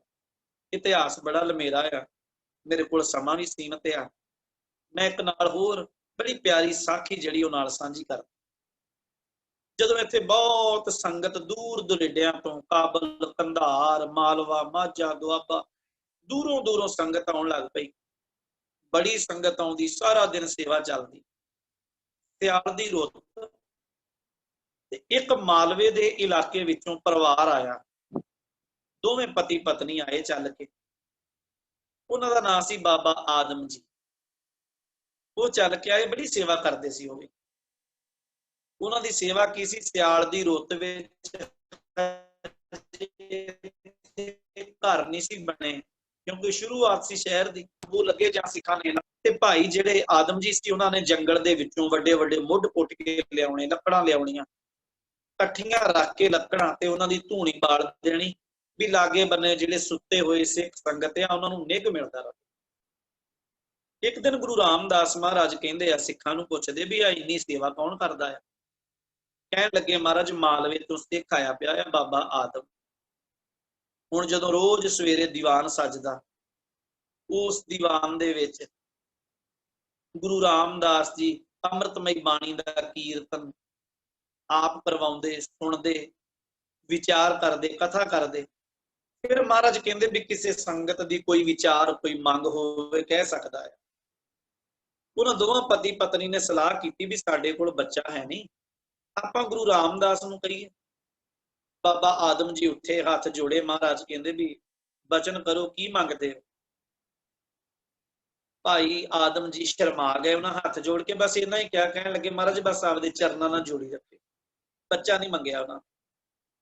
ਪਤਨੀ ਜਦੋਂ ਘਰ ਗਈ, ਕਹਿਣ ਲੱਗੀ ਵੀ ਕਮਾਲ ਆ, ਮਹਾਰਾਜ ਨੇ ਪੁੱਛਿਆ ਵੀ ਤੁਸੀਂ ਮੰਗਿਆ ਕਿਉਂ ਨਹੀਂ? ਕਹਿਣ ਲੱਗੇ, ਮੇਰੀ ਹਿੰਮਤ ਨਹੀਂ ਪਈ। ਦੂਜੇ ਦਿਨ ਫਿਰ ਐਵੇਂ ਹੋਇਆ। ਸਤਿਗੁਰੂ ਕਹਿੰਦੇ, ਅੱਜ ਮੰਗੋ, ਕੀ ਮੰਗਦੇ ਹੋ? ਕਹਿਣ ਲੱਗੇ, ਮਹਾਰਾਜ ਸਿੱਖੀ ਦਾਨ ਬਖਸ਼ ਦਿਓ। ਸਤਿਗੁਰੂ ਫਿਰ ਚੁੱਪ ਕਰ ਗਏ। ਮਹਾਰਾਜ ਕਹਿੰਦੇ, ਗੁਰੂ ਨਾਨਕ ਰਹਿਮਤ ਕਰੇ। ਪਤਨੀ ਫਿਰ ਘਰ ਜਾ ਕੇ ਕਹਿਣ ਲੱਗੀ ਵੀ ਕਮਾਲ ਹੈ, ਤੁਸੀਂ ਅੱਜ ਫੇਰ ਹੀ ਮੰਗਿਆ। ਤੇ ਬਾਬਾ ਆਦਮ ਜੀ ਕਹਿੰਦੇ, ਮੇਰੇ ਦਾੜੇ ਦੇ ਵਿੱਚ ਨਾ ਵਾਲ ਕਾਫੀ ਚਿੱਟੇ ਹੋ ਗਏ ਆ। ਮੈਂ ਜਦੋਂ ਦਾੜੇ ਵੱਲ ਵੇਖਿਆ ਤੇ ਮੇਰੇ ਮਨ 'ਚ ਵਿਚਾਰ ਆਈ ਵੀ ਸੰਗਤ ਨੇ, ਲੋਕਾਂ ਨੇ ਕਹਿਣਾ ਆ ਇਹ ਹਜੇ ਧੀਆਂ ਪੁੱਤਰਾਂ ਦੇ ਮੋਹ 'ਚ ਹੀ ਡੁੱਬਿਆ ਫਿਰਦਾ ਹੈ। ਤੀਜਾ ਦਿਨ ਜਦੋਂ ਆਇਆ ਨਾ ਜੀ, ਅੰਮ੍ਰਿਤ ਵੇਲਾ ਆਇਆ, ਤੇ ਤੰਬੂ ਦੇ ਬਾਹਰ ਖੜੋ ਕੇ ਕਿਸੇ ਨੇ ਆਵਾਜ਼ ਦਿੱਤੀ, ਬਾਬਾ ਆਦਮ ਜੀ ਘਰੇ ਹੀ ਹੋ? ਬਾਬਾ ਆਦਮ ਜੀ ਜਲਦੀ ਜਲਦੀ ਉੱਠੇ, ਉਹ ਬਾਹਰ ਨਿਕਲੇ। ਬਾਹਰ ਵੇਖਿਆ ਵੀ ਕੁਝ ਸਿੱਖਾਂ ਦੇ ਨਾਲ ਧੰਨ ਗੁਰੂ ਰਾਮਦਾਸ ਖੜੋਤੇ। ਬਾਬਾ ਆਦਮ ਜੀ ਨੇ ਮੱਥਾ ਟੇਕਿਆ, ਕਹਿਣ ਲੱਗੇ, ਮਹਾਰਾਜ ਕੋਈ ਸੇਵਾ, ਕੋਈ ਕਾਰਜ ਸੀ, ਮੈਨੂੰ ਸੱਦਾ ਭੇਜ ਦੇ, ਮੈਂ ਉਸੇ ਵੇਲੇ ਆ ਜਾਣਾ ਸੀ। ਤੇ ਗੁਰੂ ਰਾਮਦਾਸ ਜੀ ਮੋਢੇ ਤੇ ਹੱਥ ਰੱਖ ਕੇ ਕਹਿੰਦੇ ਆ, ਬਾਬਾ ਆਦਮ, ਜਦੋਂ ਦਾਤ ਦੇਣ ਵਾਲਾ ਤਿਆਰ ਹੋਵੇ, ਦਾਤ ਵੀ ਤਿਆਰ ਹੋਵੇ, ਮੰਗਣ ਵਾਲਾ ਮੰਗੇ ਨਾ, ਤੇ ਫਿਰ ਦੇਣ ਵਾਲੇ ਨੂੰ ਆਪ ਦੇਣ ਆਉਣਾ ਪੈਂਦਾ। ਜਿਹੜੀ ਦਾਤ ਦੀ ਤੈਨੂੰ ਲੋੜ ਸੀ ਨਾ, ਮੈਂ ਆਪਣੇ ਹਿੱਸੇ ਦਾ ਇੱਕ ਪੁੱਤ ਅੱਜ ਤੇਰੀ ਝੋਲੀ ਪਾ ਚੱਲਿਆ। ਦੱਸ ਮੇਰੀਆਂ ਗੱਲਾਂ ਯਾਦ ਰੱਖੀ। ਉਹ ਬਹੁਤ ਬੰਦਗੀ ਵਾਲਾ ਹੋਏਗਾ, ਭਗਤੀ ਵਾਲਾ ਹੋਏਗਾ, ਉਹਦਾ ਨਾਮ ਵੀ ਏਦਾਂ ਦਾ ਹੀ ਰੱਖੀ। ਤੇ ਸਭ ਤੋਂ ਵੱਡੀ ਗੱਲ ਆ, ਬਾਬਾ ਆਦਮ ਉਹਨੂੰ ਕਦੀ ਫਿਟਕਾਰਨਾ ਨਹੀਂ, ਉਹਦਾ ਹਮੇਸ਼ਾ ਪਿਆਰ ਹੀ ਰੱਖਿਓ। ਸਾਲ ਬਾਅਦ ਬਾਬੇ ਆਦਮ ਦੇ ਘਰੇ ਪੁੱਤ ਹੋਇਆ, ਨਾਂ ਰੱਖਿਆ ਭਾਈ ਭਗਤੂ ਜੀ, ਭਗਤੀ ਤੋਂ। ਤੇ ਇਹ ਵੀ ਨਾਲ ਯਾਦ ਰੱਖਿਓ ਵੀ ਬਾਬਾ ਬੰਦਾ ਸਿੰਘ ਬਹਾਦਰ ਵੇਲੇ ਸਭ ਤੋਂ ਜ਼ਿਆਦੀਆਂ ਕੁਰਬਾਨੀਆਂ ਜਿਹੜੀਆਂ ਸਰਹੰਦ ਦੇ ਵਿੱਚ ਨਾ ਭਾਈ ਭਗਤੂ ਦੇ ਪਰਿਵਾਰ ਨੇ ਦਿੱਤੀਆਂ। ਜਿਹੜਾ ਮਾਲਵੇ ਦੇ ਵਿੱਚ ਪਿੰਡ ਹੈ ਨਾ ਭਾਈ ਕਾ ਚੱਕ, ਕੋਠਾ ਗੁਰੂ ਲਾਗੇ, ਇਹ ਸਾਰਾ ਧੰਨ ਗੁਰੂ ਰਾਮਦਾਸ ਮਹਾਰਾਜ ਦੀ ਰਹਿਮਤ, ਬਾਬੇ ਆਦਮ ਦੇ ਅੱਗੇ ਔਲਾਦ ਭਾਈ ਭਗਤੂ ਜੀ ਦੀ ਰਹਿਮਤ ਨਾਲ ਵਸਿਆ ਹੋਇਆ। ਸਮਾਂ ਤਕਰੀਬਨ ਸਮਾਪਤ ਹੋ ਗਿਆ ਆ। ਗੁਰੂ ਰਾਮਦਾਸ ਜੀ ਭੱਟ ਸਾਹਿਬਾਨਾਂ ਨੇ ਨਾ ਗੁਰੂ ਰਾਮਦਾਸ ਦੀ ਸਿਫਤ ਚ ਬੜੇ ਸਵਈਏ ਉਚਾਰੇ। ਇਹ ਵੀ ਯਾਦ ਰੱਖਿਓ ਵੀ ਗੁਰੂ ਰਾਮਦਾਸ ਜੀ ਨੇ 30 ਰਾਗਾਂ ਚ ਬਾਣੀ ਉਚਾਰੀ ਹੈ। 647 ਸ਼ਬਦ ਆ ਗੁਰੂ ਰਾਮਦਾਸ ਜੀ। ਪਰ ਕਮਾਲ ਇਹ ਆ ਵੀ ਮਹਾਰਾਜ ਕਿਤੇ ਪੜ੍ਹਨ ਨਹੀਂ ਗਏ, ਉਹਨਾਂ ਕਿਤੋਂ ਰਾਗ ਨਹੀਂ ਸਿੱਖਿਆ। ਜਦੋਂ ਗੁਰੂ ਮਿਹਰਬਾਨ ਹੋਵੇ ਨਾ ਤਾਂ ਗੁੰਗਿਆਂ ਨੂੰ ਵੀ ਜ਼ਬਾਨਾਂ ਬਖਸ਼ ਦਿੰਦਾ ਹੈ। ਸੱਚੇ ਪਾਤਸ਼ਾਹ ਧੰਨ ਗੁਰੂ ਰਾਮਦਾਸ ਮਹਾਰਾਜ ਬਾਰੇ ਨਾ ਭੱਟ ਸਾਹਿਬਾਨ ਇੱਕ ਗੱਲ ਕਹਿੰਦੇ ਆ ਵੀ ਦੁਨੀਆ ਵਿੱਚ ਸਭ ਤੋਂ ਵੱਡੀ ਜਿਹੜੀ ਜ਼ਿੰਮੇਵਾਰੀ ਹੈ ਨਾ, ਤੁਸੀਂ ਇਹ ਵੇਖਿਆ ਹੋਵੇਗਾ, ਆਪਾਂ ਸਾਰਿਆਂ ਦਰਸ਼ਨ ਕੀਤੇ ਗੁਰਦੁਆਰੇ ਸਾਹਿਬ ਦੇ। ਹੁਣ ਗੁਰੂ ਨਾਨਕ ਸਾਹਿਬ ਦੇ ਜਿੰਨੇ ਗੁਰਦੁਆਰਾ ਸਾਹਿਬ ਪੰਜਾਬ, ਸਾਰੇ ਵਰਲਡ ਦੀ ਸੰਗਤ ਨਹੀਂ ਉੱਥੇ ਆਉਂਦੀ। ਗੁਰੂ ਅੰਗਦ ਸਾਹਿਬ ਦੇ ਸਥਾਨ ਹੈ। ਤੁਸੀਂ ਕਦੀ ਸੋਚਿਆ ਵੀ ਗੁਰੂ ਵੀ ਭਾਵੇਂ ਵਿਦੇਸ਼ਾਂ ਦੀ ਸੰਗਤ ਆ ਜਾਂ ਹੋਰ ਧਰਮਾਂ ਦੀ ਸੰਗਤ ਆ, ਆਪਾਂ ਜਾਣਦੇ ਆ ਇਧਰੋਂ ਬਾਹਰਲੀਆਂ ਕੰਟਰੀਆਂ ਦੇ ਵਿੱਚੋਂ, ਬਾਹਰਲੀਆਂ ਸਟੇਟਾਂ ਦੇ ਵਿੱਚੋਂ, ਨਾਗਾਲੈਂਡ ਜਾਂ ਹੋਰ ਆਸੇ ਪਾਸਿਓਂ, ਕੇਰਲਾ ਦੇ ਵਿੱਚੋਂ ਬੜੀ ਸੰਗਤ ਆਉਂਦੀ। ਇੱਕ ਦਿਨ ਗੁਰੂ ਗ੍ਰੰਥ ਸਾਹਿਬ ਦਾ ਬਚਨ ਪੜ੍ਹਦਾ ਤੇ ਮੇਰੇ ਅੱਖਾਂ ਸਾਹਮਣੇ ਇੱਕ ਬਚਨ ਆਇਆ ਵੀ ਗੁਰੂ ਸਾਹਿਬ ਨੇ ਨਾ ਸਭ ਤੋਂ ਵੱਡੀ ਜ਼ਿੰਮੇਵਾਰੀ ਜਿਹੜੀ ਗੁਰੂ ਅਮਰਦਾਸ ਨੇ ਉਹ ਗੁਰੂ ਰਾਮਦਾਸ ਦੀ ਝੋਲੀ ਚ ਪਾਈ। ਉਹ ਜ਼ਿੰਮੇਵਾਰੀ ਕਿਹੜੀ ਆ? ਭੱਟ ਸਾਹਿਬਾਨ ਕਹਿੰਦੇ ਸੋਢੀ ਸ੍ਰਿਸ਼ਟ ਸਕਲ ਤਾਰਨ ਕੋ ਅਬ ਗੁਰ ਰਾਮਦਾਸ ਕੋ ਮਿਲੀ ਵਡਾਈ। ਸਾਰੀ ਸ੍ਰਿਸ਼ਟੀ ਨੂੰ ਤਾਰਨ ਦੀ ਜਿਹੜੀ ਜ਼ਿੰਮੇਵਾਰੀ ਹੈ ਨਾ, ਉਹ ਗੁਰੂ ਰਾਮਦਾਸ ਮਹਾਰਾਜ ਨੂੰ ਦਿੱਤੀ ਹੈ। ਵੀ ਤੇਰੇ ਦਰ ਤੇ ਕੋਈ ਵੀ ਆਏ ਉਹ ਮਨ ਚਿੰਦੀਆਂ ਬਰਕਤਾਂ ਪਾਉਂਦਾ ਹੀ ਪਾਉਂਦਾ ਹੈ। ਭੱਟ ਸਾਹਿਬਾਨ ਇੱਕ ਗੱਲ ਕਹਿੰਦੇ ਆ ਵੀ ਸਿੱਖਾ ਤੇਰੇ ਕੋਲੋਂ ਹੋਰ ਕੁਝ ਨਹੀਂ ਨਾ ਕਰ ਹੁੰਦਾ, ਕੰਮਾਂ ਕਾਰਾਂ ਚ ਬਹੁਤ ਬਿਜ਼ੀ ਆ, ਸਾਰੀ ਦਿਹਾੜੀ ਵਿੱਚ ਹੋਰ ਕੁਝ ਨਹੀਂ, ਜਿੰਨੀ ਵਾਰੀ ਹੋ ਸਕਦਾ ਸਿਰਫ ਇੰਨਾ ਕਹਿ ਦਿਆ ਕਰ ਧੰਨ ਗੁਰੂ ਰਾਮਦਾਸ, ਧੰਨ ਗੁਰੂ ਰਾਮਦਾਸ ਜੀ। ਭੱਟ ਸਾਹਿਬਾਨਾਂ ਨੂੰ ਪੁੱਛਿਆ ਵੀ ਇੰਨੀ ਗੱਲ ਕਹਿਣ ਨਾਲ ਕੀ ਹੋਏਗਾ? ਉਹ ਕਹਿੰਦੇ ਬਸ ਇੰਨਾ ਕਹਿਣ ਨਾਲ ਹੀ ਬੇੜੇ ਪਾਰ ਹੋ ਜਾਣੇ ਆ। ਉਹਨਾਂ ਦਾ ਬਚਨ ਆ, ਜਿਹੇ ਸਤਿਗੁਰ ਸਿਮਰੰਤ ਨੈਣ ਕੇ ਤਿਮਰ ਮਿਟੈ ਖਿਨ। ਜਿਹੜੇ ਸਤਿਗੁਰੂ ਦਾ ਨਾਮ ਲਿਆ ਅੱਖਾਂ ਤੋਂ ਅਗਿਆਨਤਾ ਦਾ ਹਨੇਰਾ ਮੁੱਕ ਜਾਂਦਾ ਹੈ। ਜਿਹੇ ਸਤਿਗੁਰ ਸਿਮਰੰਤ ਹਿਰਦੈ ਹਰ ਨਾਮ ਦਿਨੋ ਦਿਨ। ਜਿਹੇ ਸਤਿਗੁਰ ਸਿਮਰੰਤ ਜੀ ਕੀ ਤਪਤ ਮਿਟਾਵੇ। ਜਿਹੇ ਸਤਿਗੁਰ ਸਿਮਰੰਤ ਰਿੱਧ ਸਿੱਧ ਨਵ ਨਿਧ ਪਾਵੇ। ਸੋਈ ਰਾਮਦਾਸ ਗੁਰ ਬਲ ਭਣ ਮਿਲ ਸੰਗਤ ਧਨ ਧਨ ਕਰੋ। ਜਿਹੇ ਸਤਿਗੁਰ ਲਗ ਪ੍ਰਭ ਪਾਈਐ ਸੋ ਸਤਿਗੁਰ ਸਿਮਰੋ ਨਰੋ। ਉਹ ਗੁਰੂ ਰਾਮਦਾਸ ਜੀ ਨੂੰ ਰੋਜ਼ ਧੰਨ ਧੰਨ ਗੁਰੂ ਰਾਮਦਾਸ, ਧੰਨ ਧੰਨ ਗੁਰੂ ਰਾਮਦਾਸ ਆਖਿਆ ਕਰੀਏ। ਬਖਸ਼ਿਸ਼ਾਂ ਵਾਲੇ ਸਤਿਗੁਰੂ ਦੇ ਚਰਨਾਂ ਤੇ ਵਾਰ-ਵਾਰ ਨਮਸਕਾਰਿਆ। ਸੱਚੇ ਪਾਤਸ਼ਾਹ ਕਿਰਪਾ ਕਰਨ ਗੁਰਮੁਖ ਪਿਆਰੇ ਸੱਜਣਾਂ ਦਾ, ਜਿਨ੍ਹਾਂ ਨੇ ਆਪ ਸਾਰੀਆਂ ਸੰਗਤਾਂ ਦੇ ਜੋੜੇ ਝਾੜਨ ਦਾ ਸੁਭਾਗ ਬਖਸ਼ਿਆ। ਧੰਨ ਗੁਰੂ ਗ੍ਰੰਥ ਸਾਹਿਬ ਜੀ ਦਾ, ਧੰਨ ਗੁਰੂ ਰਾਮਦਾਸ ਜੀ ਦਾ ਸ਼ੁਕਰਾਨਾ, ਧੰਨਵਾਦ। ਵਿਚਾਰਾਂ ਕਰਦੇ ਆ ਬਹੁਤ ਭੁੱਲਾਂ ਹੁੰਦੀਆਂ ਆ, ਆਪ ਸਾਰੀ ਸੰਗਤ ਬਖਸ਼ਣਹਾਰ ਹੋ, ਬਖਸ਼ ਦਿਆ ਜੇ। ਵਾਹਿਗੁਰੂ ਜੀ ਕਾ ਖਾਲਸਾ, ਵਾਹਿਗੁਰੂ ਜੀ ਫਤਿਹ। ਬਹੁਤ ਬਹੁਤ ਧੰਨਵਾਦ ਗਿਆਨੀ ਗੁਰਦੀਪ ਸਿੰਘ ਜੀ ਕਪੂਰਥਲੇ ਵਾਲਿਆਂ ਦਾ ਕਿ ਬੜੇ ਹੀ ਪ੍ਰੇਮ ਦੇ ਨਾਲ ਉਹਨਾਂ ਨੇ ਗੁਰੂ ਰਾਮਦਾਸ ਜੀ ਦਾ ਜੀਵਨ ਦੀ ਜੋ ਸਿੱਖਿਆਵਾਂ ਨੇ, ਜੋ ਉਹਨਾਂ ਦੀਆਂ ਘਟਨਾਵਾਂ ਨੇ, ਸਾਰੇ ਹੀ ਵਿਦਿਆਰਥੀਆਂ ਦੇ ਨਾਲ ਉਹਨਾਂ ਨੇ ਸਾਂਝ ਪਾਈ ਹੈ। ਬਹੁਤ ਧੰਨਵਾਦ ਕਰਦੇ ਹਾਂ ਵੀਰ ਜੀ ਦਾ ਕਿ ਬੜੇ ਪ੍ਰੇਮ ਨਾਲ ਭਿੱਜ ਕੇ ਉਹਨਾਂ ਨੇ ਫੀਲ ਕਰਕੇ, ਜਦੋਂ ਅਸੀਂ ਸੁਣ ਰਹੇ ਸੀ ਨਾ, ਕਿਤੇ ਨਹੀਂ ਸੀ ਆ ਰਿਹਾ ਕਿ ਅਸੀਂ ਸੁਣ ਰਹੇ ਹਾਂ, ਲੱਗ ਰਿਹਾ ਸੀ ਕਿ ਅਸੀਂ ਸਾਰਾ ਕੁਝ ਆਪਣੇ ਅੱਖੀ ਦੇਖ ਰਹੇ ਹਾਂ। ਸੋ ਬਹੁਤ ਧੰਨਵਾਦ ਵੀਰ ਜੀ ਦਾ। ਸੋ ਹੁਣ ਕੁਝ ਬੱਚਿਆਂ ਦੇ ਹੈਂਡ ਰੇਜ਼ ਨੇ, ਮੈਂ ਬੇਨਤੀ ਕਰਾਂਗੀ ਕਿ ਜਿਹੜੇ ਬੱਚੇ ਕੁਐਸਚਨਸ ਕਰਨਾ ਚਾਹੁੰਦੇ ਨੇ ਪਹਿਲਾਂ ਉਹਨਾਂ ਨੂੰ ਚਾਂਸ ਦਿੱਤਾ ਜਾਏਗਾ। ਸੋ ਜਿਹੜੇ ਵੀ ਬੱਚਿਆਂ ਦਾ ਕੋਈ ਸਵਾਲ ਹੈ ਉਹ ਵੀਰ ਜੀ ਨੂੰ ਪੁੱਛ ਸਕਦੇ ਨੇ ਤਾਂ ਕਿ ਉਹਨਾਂ ਦੇ ਮਨ ਦੇ ਕੋਈ ਵੀ ਸ਼ੰਕੇ ਨੇ ਉਹ ਦੂਰ ਹੋ ਸਕਣ। ਔਰ ਉਸ ਤੋਂ ਪਹਿਲਾਂ ਮੈਂ ਇੱਕ ਇੰਪੋਰਟੈਂਟ ਅਨਾਉਂਸਮੈਂਟ ਕਰਨਾ ਚਾਹਨੀ ਹਾਂ ਕੱਲ ਦੇ ਰਿਗਾਰਡਿੰਗ। ਕੱਲ ਜੋ ਇੱਕ ਵਿਸ਼ਾ ਲਿਆ ਜਾਏਗਾ ਉਹ ਵਿਸ਼ਾ ਹੈ ਜੀ ਕਿ ਅਸੀਂ ਆਪਣੀ ਪੜ੍ਹਾਈ ਕਿੱਦਾਂ ਕਰੀਏ, ਔਰ ਇਹ ਜਿਹੜਾ ਵਿਸ਼ਾ ਸਾਰੇ ਸਟੂਡੈਂਟਸ ਨਿਭਾਣਗੇ। ਕੱਲ ਦਾ ਜਿਹੜਾ ਵਿਸ਼ਾ ਹੋਏਗਾ ਸਾਰੇ ਵਿਦਿਆਰਥੀਆਂ ਨੇ ਨਿਭਾਣਾ ਹੈ। ਸੋ ਜਿਹੜੇ ਵਿਦਿਆਰਥੀ ਹੈਂਡ ਰੇਜ਼ ਕਰਨਗੇ, ਪਰ ਸਭ ਨੇ ਇੱਕ ਗੱਲ ਧਿਆਨ ਰੱਖਣੀ, ਕੋਸ਼ਿਸ਼ ਕਰਨੀ ਹੈ ਕਿ ਅਸੀਂ ਇੱਕ ਟਿਪ ਹੀ ਸਾਰਿਆਂ ਨੂੰ ਦੇਣਾ। ਇੱਕ ਟਿਪ ਮਤਲਬ ਕਿ ਮੈਨੂੰ ਲੱਗਦਾ ਹੈ ਕਿ ਪੜ੍ਹਾਈ ਇਸ ਤਰ੍ਹਾਂ ਵਧੀਆ ਕੀਤੀ ਜਾ ਸਕਦੀ ਹੈ, ਜਾਂ ਮੈਂ ਆਪਣੀ ਪੜ੍ਹਾਈ ਇਸ ਤਰ੍ਹਾਂ ਵਧੀਆ ਕਰਦਾ। ਸੋ ਕਿਉਂਕਿ ਬੱਚੇ ਕਈ 5 ਵਜੇ ਲੀਵ ਕਰ ਜਾਂਦੇ ਨੇ, ਇਸ ਕਰਕੇ ਮੈਂ ਇਹ ਪਹਿਲਾਂ ਤੁਹਾਨੂੰ ਦੱਸ ਰਹੀ ਹਾਂ ਜੀ। ਸੋ ਸਾਰਿਆਂ ਨੇ ਕੱਲ ਕੋਸ਼ਿਸ਼ ਕਰਨੀ ਕਿ ਸਭ ਨੂੰ, ਅਸੀਂ ਵੀ ਕੋਸ਼ਿਸ਼ ਕਰਾਂਗੇ ਸਭ ਨੂੰ ਚਾਂਸ ਮਿਲੇ ਪਰ ਬੱਚਿਆਂ ਨੇ ਵੀ ਇੱਕ ਬੇਨਤੀ ਨੂੰ ਸਵੀਕਾਰ ਕਰਨਾ ਕਿ 1 ਮਿੰਟ ਤੋਂ ਵੱਧ ਸਮਾਂ ਕੋਈ ਵੀ ਨਾ ਲਵੇ ਜੀ। ਸੋ ਹੁਣ ਜਿਹੜੇ ਬੱਚੇ ਕੋਈ ਸਵਾਲ ਪੁੱਛਣਾ ਚਾਹੁੰਦੇ ਆ ਪਹਿਲਾਂ ਉਹਨਾਂ ਨੂੰ ਚਾਂਸ ਦਿੱਤਾ ਜਾਏਗਾ ਜੀ। ਸਭ ਤੋਂ ਪਹਿਲਾਂ 13754 ਮੋਗਾ ਤੋਂ। ਹਾਂਜੀ ਮੈਂ ਵਾਹਿਗੁਰੂ ਜੀ ਕਾ ਖਾਲਸਾ ਜੀ, ਵਾਹਿਗੁਰੂ ਜੀ ਕੀ ਫਤਿਹ ਜੀ। ਵਾਹਿਗੁਰੂ ਜੀ ਕਾ ਖਾਲਸਾ ਵਾਹਿਗੁਰੂ ਜੀ ਕੀ ਫਤਿਹ ਜੀ। ਮੈਮ ਮੇਰਾ ਕੁਐਸਚਨ ਸੀ ਕਿ ਘੁੰਗਣੀਆਂ ਕੀ ਹੁੰਦੀਆਂ? ਹਾਂਜੀ ਬੇਟਾ ਜਿਹੜੇ ਕਾਲੇ ਛੋਲੇ ਹੁੰਦੇ ਨੇ ਨਾ, ਕਾਲੇ ਹਾਂਜੀ। ਛੋਲਿਆਂ ਨੂੰ ਉਬਾਲ ਕੇ ਲੂਣ ਮਿਰਚ ਲਾ ਕੇ ਉਹਨਾਂ ਨੂੰ ਵੀ ਘੁੰਗਣੀਆਂ ਕਹਿੰਦੇ ਆ, ਤੇ ਕਾਲੇ ਛੋਲਿਆਂ ਨੂੰ ਗੁੜ ਦੇ ਵਿੱਚ ਵਲੇਟ ਕੇ ਉਹਨਾਂ ਨੂੰ ਵੀ ਘੁੰਗਣੀਆਂ ਕਹਿੰਦੇ ਆ। ਠੀਕ ਹੈ ਜੀ। ਇੱਕ ਸਵਾਲ ਹੋਰ ਸੀ ਜੀ। ਹਾਂਜੀ ਜੀ ਜੀ ਤੁਸੀਂ 647 ਰਾਗ ਕਹੇ ਸੀਗੇ ਨਾ ਜੀ? ਨਹੀਂ, 647 ਸ਼ਬਦ ਆ ਬੇਟਾ, 30 ਰਾਗ ਆ ਗੁਰੂ ਰਾਮਦਾਸ। ਠੀਕ ਹੈ ਜੀ, ਹਾਂ। ਠੀਕ ਹੈ ਜੀ। ਚਲੋ ਬਹੁਤ ਵਧੀਆ ਜੀ, ਬਹੁਤ ਧੰਨਵਾਦ ਜੀ ਸਵਾਲ ਪੁੱਛਣ ਦੇ ਲਈ। ਸੋ ਹੁਣ ਨੈਕਸਟ ਹੈ ਜੀ ਜਸਮੀਤ ਕੌਰ 16117 EPP ਨੰਬਰ। ਨਹੀਂ ਤਾਂ ਅਸੀਂ ਕਿਸੇ ਹੋਰ ਬੱਚੇ ਨੂੰ ਚਾਂਸ ਦਿੰਨੇ ਆ, ਸ਼ਾਇਦ ਇਹਨਾਂ ਦੇ ਕਨੈਕਸ਼ਨ ਐਰਰ ਆ ਰਹੇ। ਰੁਪਿੰਦਰ ਕੌਰ ਜੀ।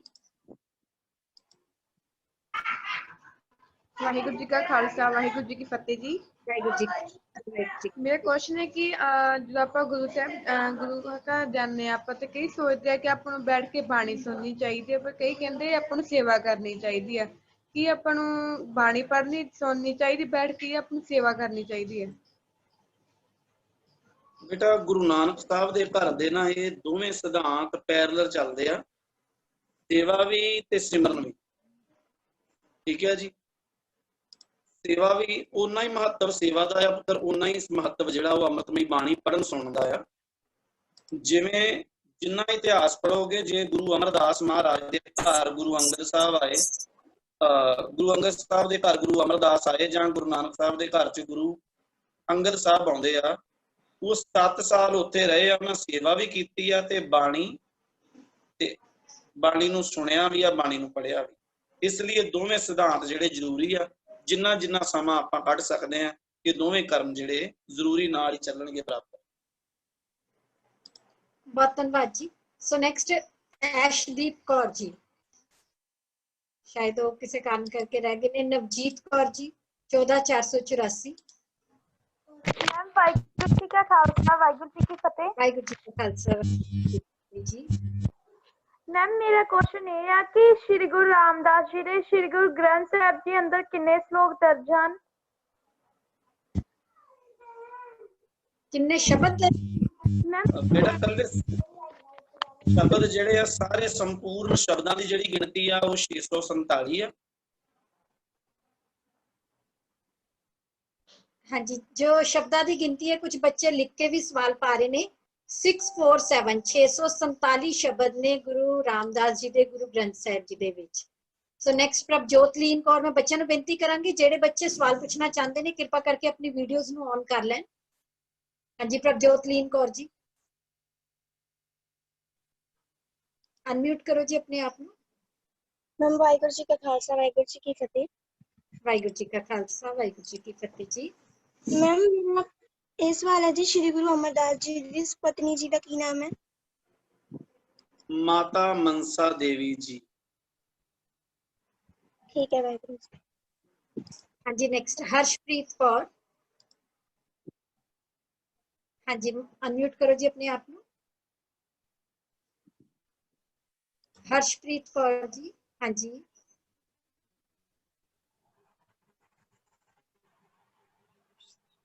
ਤੁਹਾਡੀ ਆਵਾਜ਼ ਨਹੀਂ ਆ ਰਹੀ ਜੀ। ਕੁਐਸਚਨ ਹੈ ਕਿ ਵਾਹਿਗੁਰੂ ਜੀ ਕਾ ਖਾਲਸਾ ਵਾਹਿਗੁਰੂ ਜੀ ਕੀ ਫਤਿਹ ਜੀ। ਬੋਲੋ ਜੀ। ਮੈਮ ਸਾਡਾ ਇੱਕ ਕੁਐਸਚਨ ਹੈ ਕਿ ਜਿਨ੍ਹਾਂ ਨੇ ਬੋਲੋ ਜੀ ਬੋਲੋ। ਉਹਨਾਂ ਨੂੰ ਏਦਾਂ ਕਿਉਂ ਕਿਹਾ ਸੀ ਕਿ ਤੁਸੀਂ ਹੁਣ ਅੰਦਰ ਚਲ ਜਾਓ, ਅਗਰ ਆਨੰਦ ਪਛਰਾਵਾ ਤੁਹਾਡੇ ਨਾਲ ਆ ਗਿਆ ਤਾਂ? ਵਾਹਿਗੁਰੂ ਬੇਟਾ ਇਸ ਤੁਹਾਡਾ ਤਰ੍ਹਾਂ ਮਾਈਕ ਆ ਵੀ ਜਿਹੜੇ, ਹਾਂਜੀ ਕੋਈ ਗੱਲ ਨਹੀਂ, ਮੈਂ ਸਵਾਲ ਉਹ ਵਿੱਚ ਦਾ ਸਮਝ ਗਿਆ ਜੀ। ਗੱਲ ਇਸ ਤਰ੍ਹਾਂ ਆ ਬੇਟਾ ਵੀ ਕੁਝ ਜਿਹੜੀਆਂ ਸਾਡੀਆਂ ਸਮਾਜਿਕ ਰਹੁ ਰੀਤਾਂ ਹੈ ਨਾ, ਜਿਵੇਂ ਸਾਡੇ ਸਮਾਜ ਵਿੱਚ ਕੁਝ ਲੋਕਾਂ ਦੇ ਅੰਦਰ ਭਰਮ ਬਣੇ ਹੋਏ ਆ, ਤੇ ਪਹਿਲਾਂ ਪੁਰਾਣੇ ਸਮੇਂ ਦੇ ਵਿੱਚ ਪਿੰਡਾਂ ਵਿੱਚ ਕਿਹਾ ਜਾਂਦਾ ਸੀ ਵੀ ਜਿਨ੍ਹਾਂ ਬੱਚਿਆਂ ਦੇ ਪੇਰੈਂਟਸ ਮਾਂ-ਬਾਪ ਛੋਟੀ ਉਮਰੇ ਚਲੇ ਜਾਣ ਉਹ ਲੋਕੀ ਬੱਚਿਆਂ ਨੂੰ ਦੋਸ਼ੀ ਮੰਨਦੇ ਸੀ। ਜਿਵੇਂ ਹਜੇ ਬੱਚਿਆਂ ਨੂੰ ਬਹੁਤਿਆਂ ਨੂੰ ਨਹੀਂ ਪਤਾ ਹੋਣਾ, ਸਾਡੇ ਪੰਜਾਬ ਵਿੱਚ ਜਾਂ ਭਾਰਤ ਵਿੱਚ ਪਹਿਲਾਂ ਇੱਕ ਪ੍ਰਥਾ ਚੱਲਦੀ ਸੀ, ਸਤੀ ਪ੍ਰਥਾ। ਜਿਸ ਔਰਤ ਦਾ ਪਤੀ ਚੜ੍ਹਾਈ ਕਰ ਜਾਂਦਾ ਸੀ ਉਸ ਔਰਤ ਨੂੰ ਦੋਸ਼ੀ ਮੰਨਿਆ ਜਾਂਦਾ ਸੀ ਔਰ ਕਿਹਾ ਜਾਂਦਾ ਸੀ ਇਹਨੂੰ ਪਤੀ ਦੇ ਨਾਲ ਜਿਉਂਦੇ ਹੀ ਸਾੜਨਾ ਪਏਗਾ। ਇਹ ਪ੍ਰਥਾ ਨੂੰ ਧੰਨ ਗੁਰੂ ਅਮਰਦਾਸ ਮਹਾਰਾਜ ਨੇ ਰੋਕਿਆ। ਇਵੇਂ ਕੁਝ ਪੁਰਾਣੀਆਂ ਰਹੁ ਰੀਤਾਂ ਬਣੀਆਂ ਸਨ ਜਿਹੜੀਆਂ ਮਤਲਬ ਗਲਤ ਆ, ਰੌਂਗ ਆ ਕਵਾਂਗੇ ਇਹਨਾਂ ਨੂੰ। ਇਸ ਕਰਕੇ ਉਹਨਾਂ ਨੇ ਇਹ ਲਫ਼ਜ਼ ਜਿਹੜਾ ਸਤਿਗੁਰੂ ਦੇ ਪ੍ਰਤੀ ਵਰਤੇ। ਬਹੁਤ ਧੰਨਵਾਦ ਜੀ। ਈਪੀਪੀ ਨੰਬਰ 9602 9604 ਗੁਰਦਾਸਪੁਰ ਤੋਂ। ਵਾਹਿਗੁਰੂ ਜੀ ਕਾ ਖਾਲਸਾ, ਵਾਹਿਗੁਰੂ ਜੀ ਕੀ ਫਤਿਹ। ਵਾਹਿਗੁਰੂ ਜੀ ਕੀ ਫਤਿਹ। ਵਾਹਿਗੁਰੂ ਜੀ, ਪਹਿਲਾਂ ਤੇ ਮੈਂ ਵੀਰ ਜੀ ਦਾ ਬਹੁਤ ਹੀ ਧੰਨਵਾਦ ਕਰਾਂਗੀ। ਉਹਨਾਂ ਨੇ ਸ੍ਰੀ ਗੁਰੂ ਅਮਰਦਾਸ ਜੀ ਰਾਮਦਾਸ ਜੀ ਦੇ ਜੀਵਨ ਬਾਰੇ ਬਹੁਤ ਹੀ ਵਧੀਆ ਸਿੱਖਿਆ ਦਿੱਤੀ।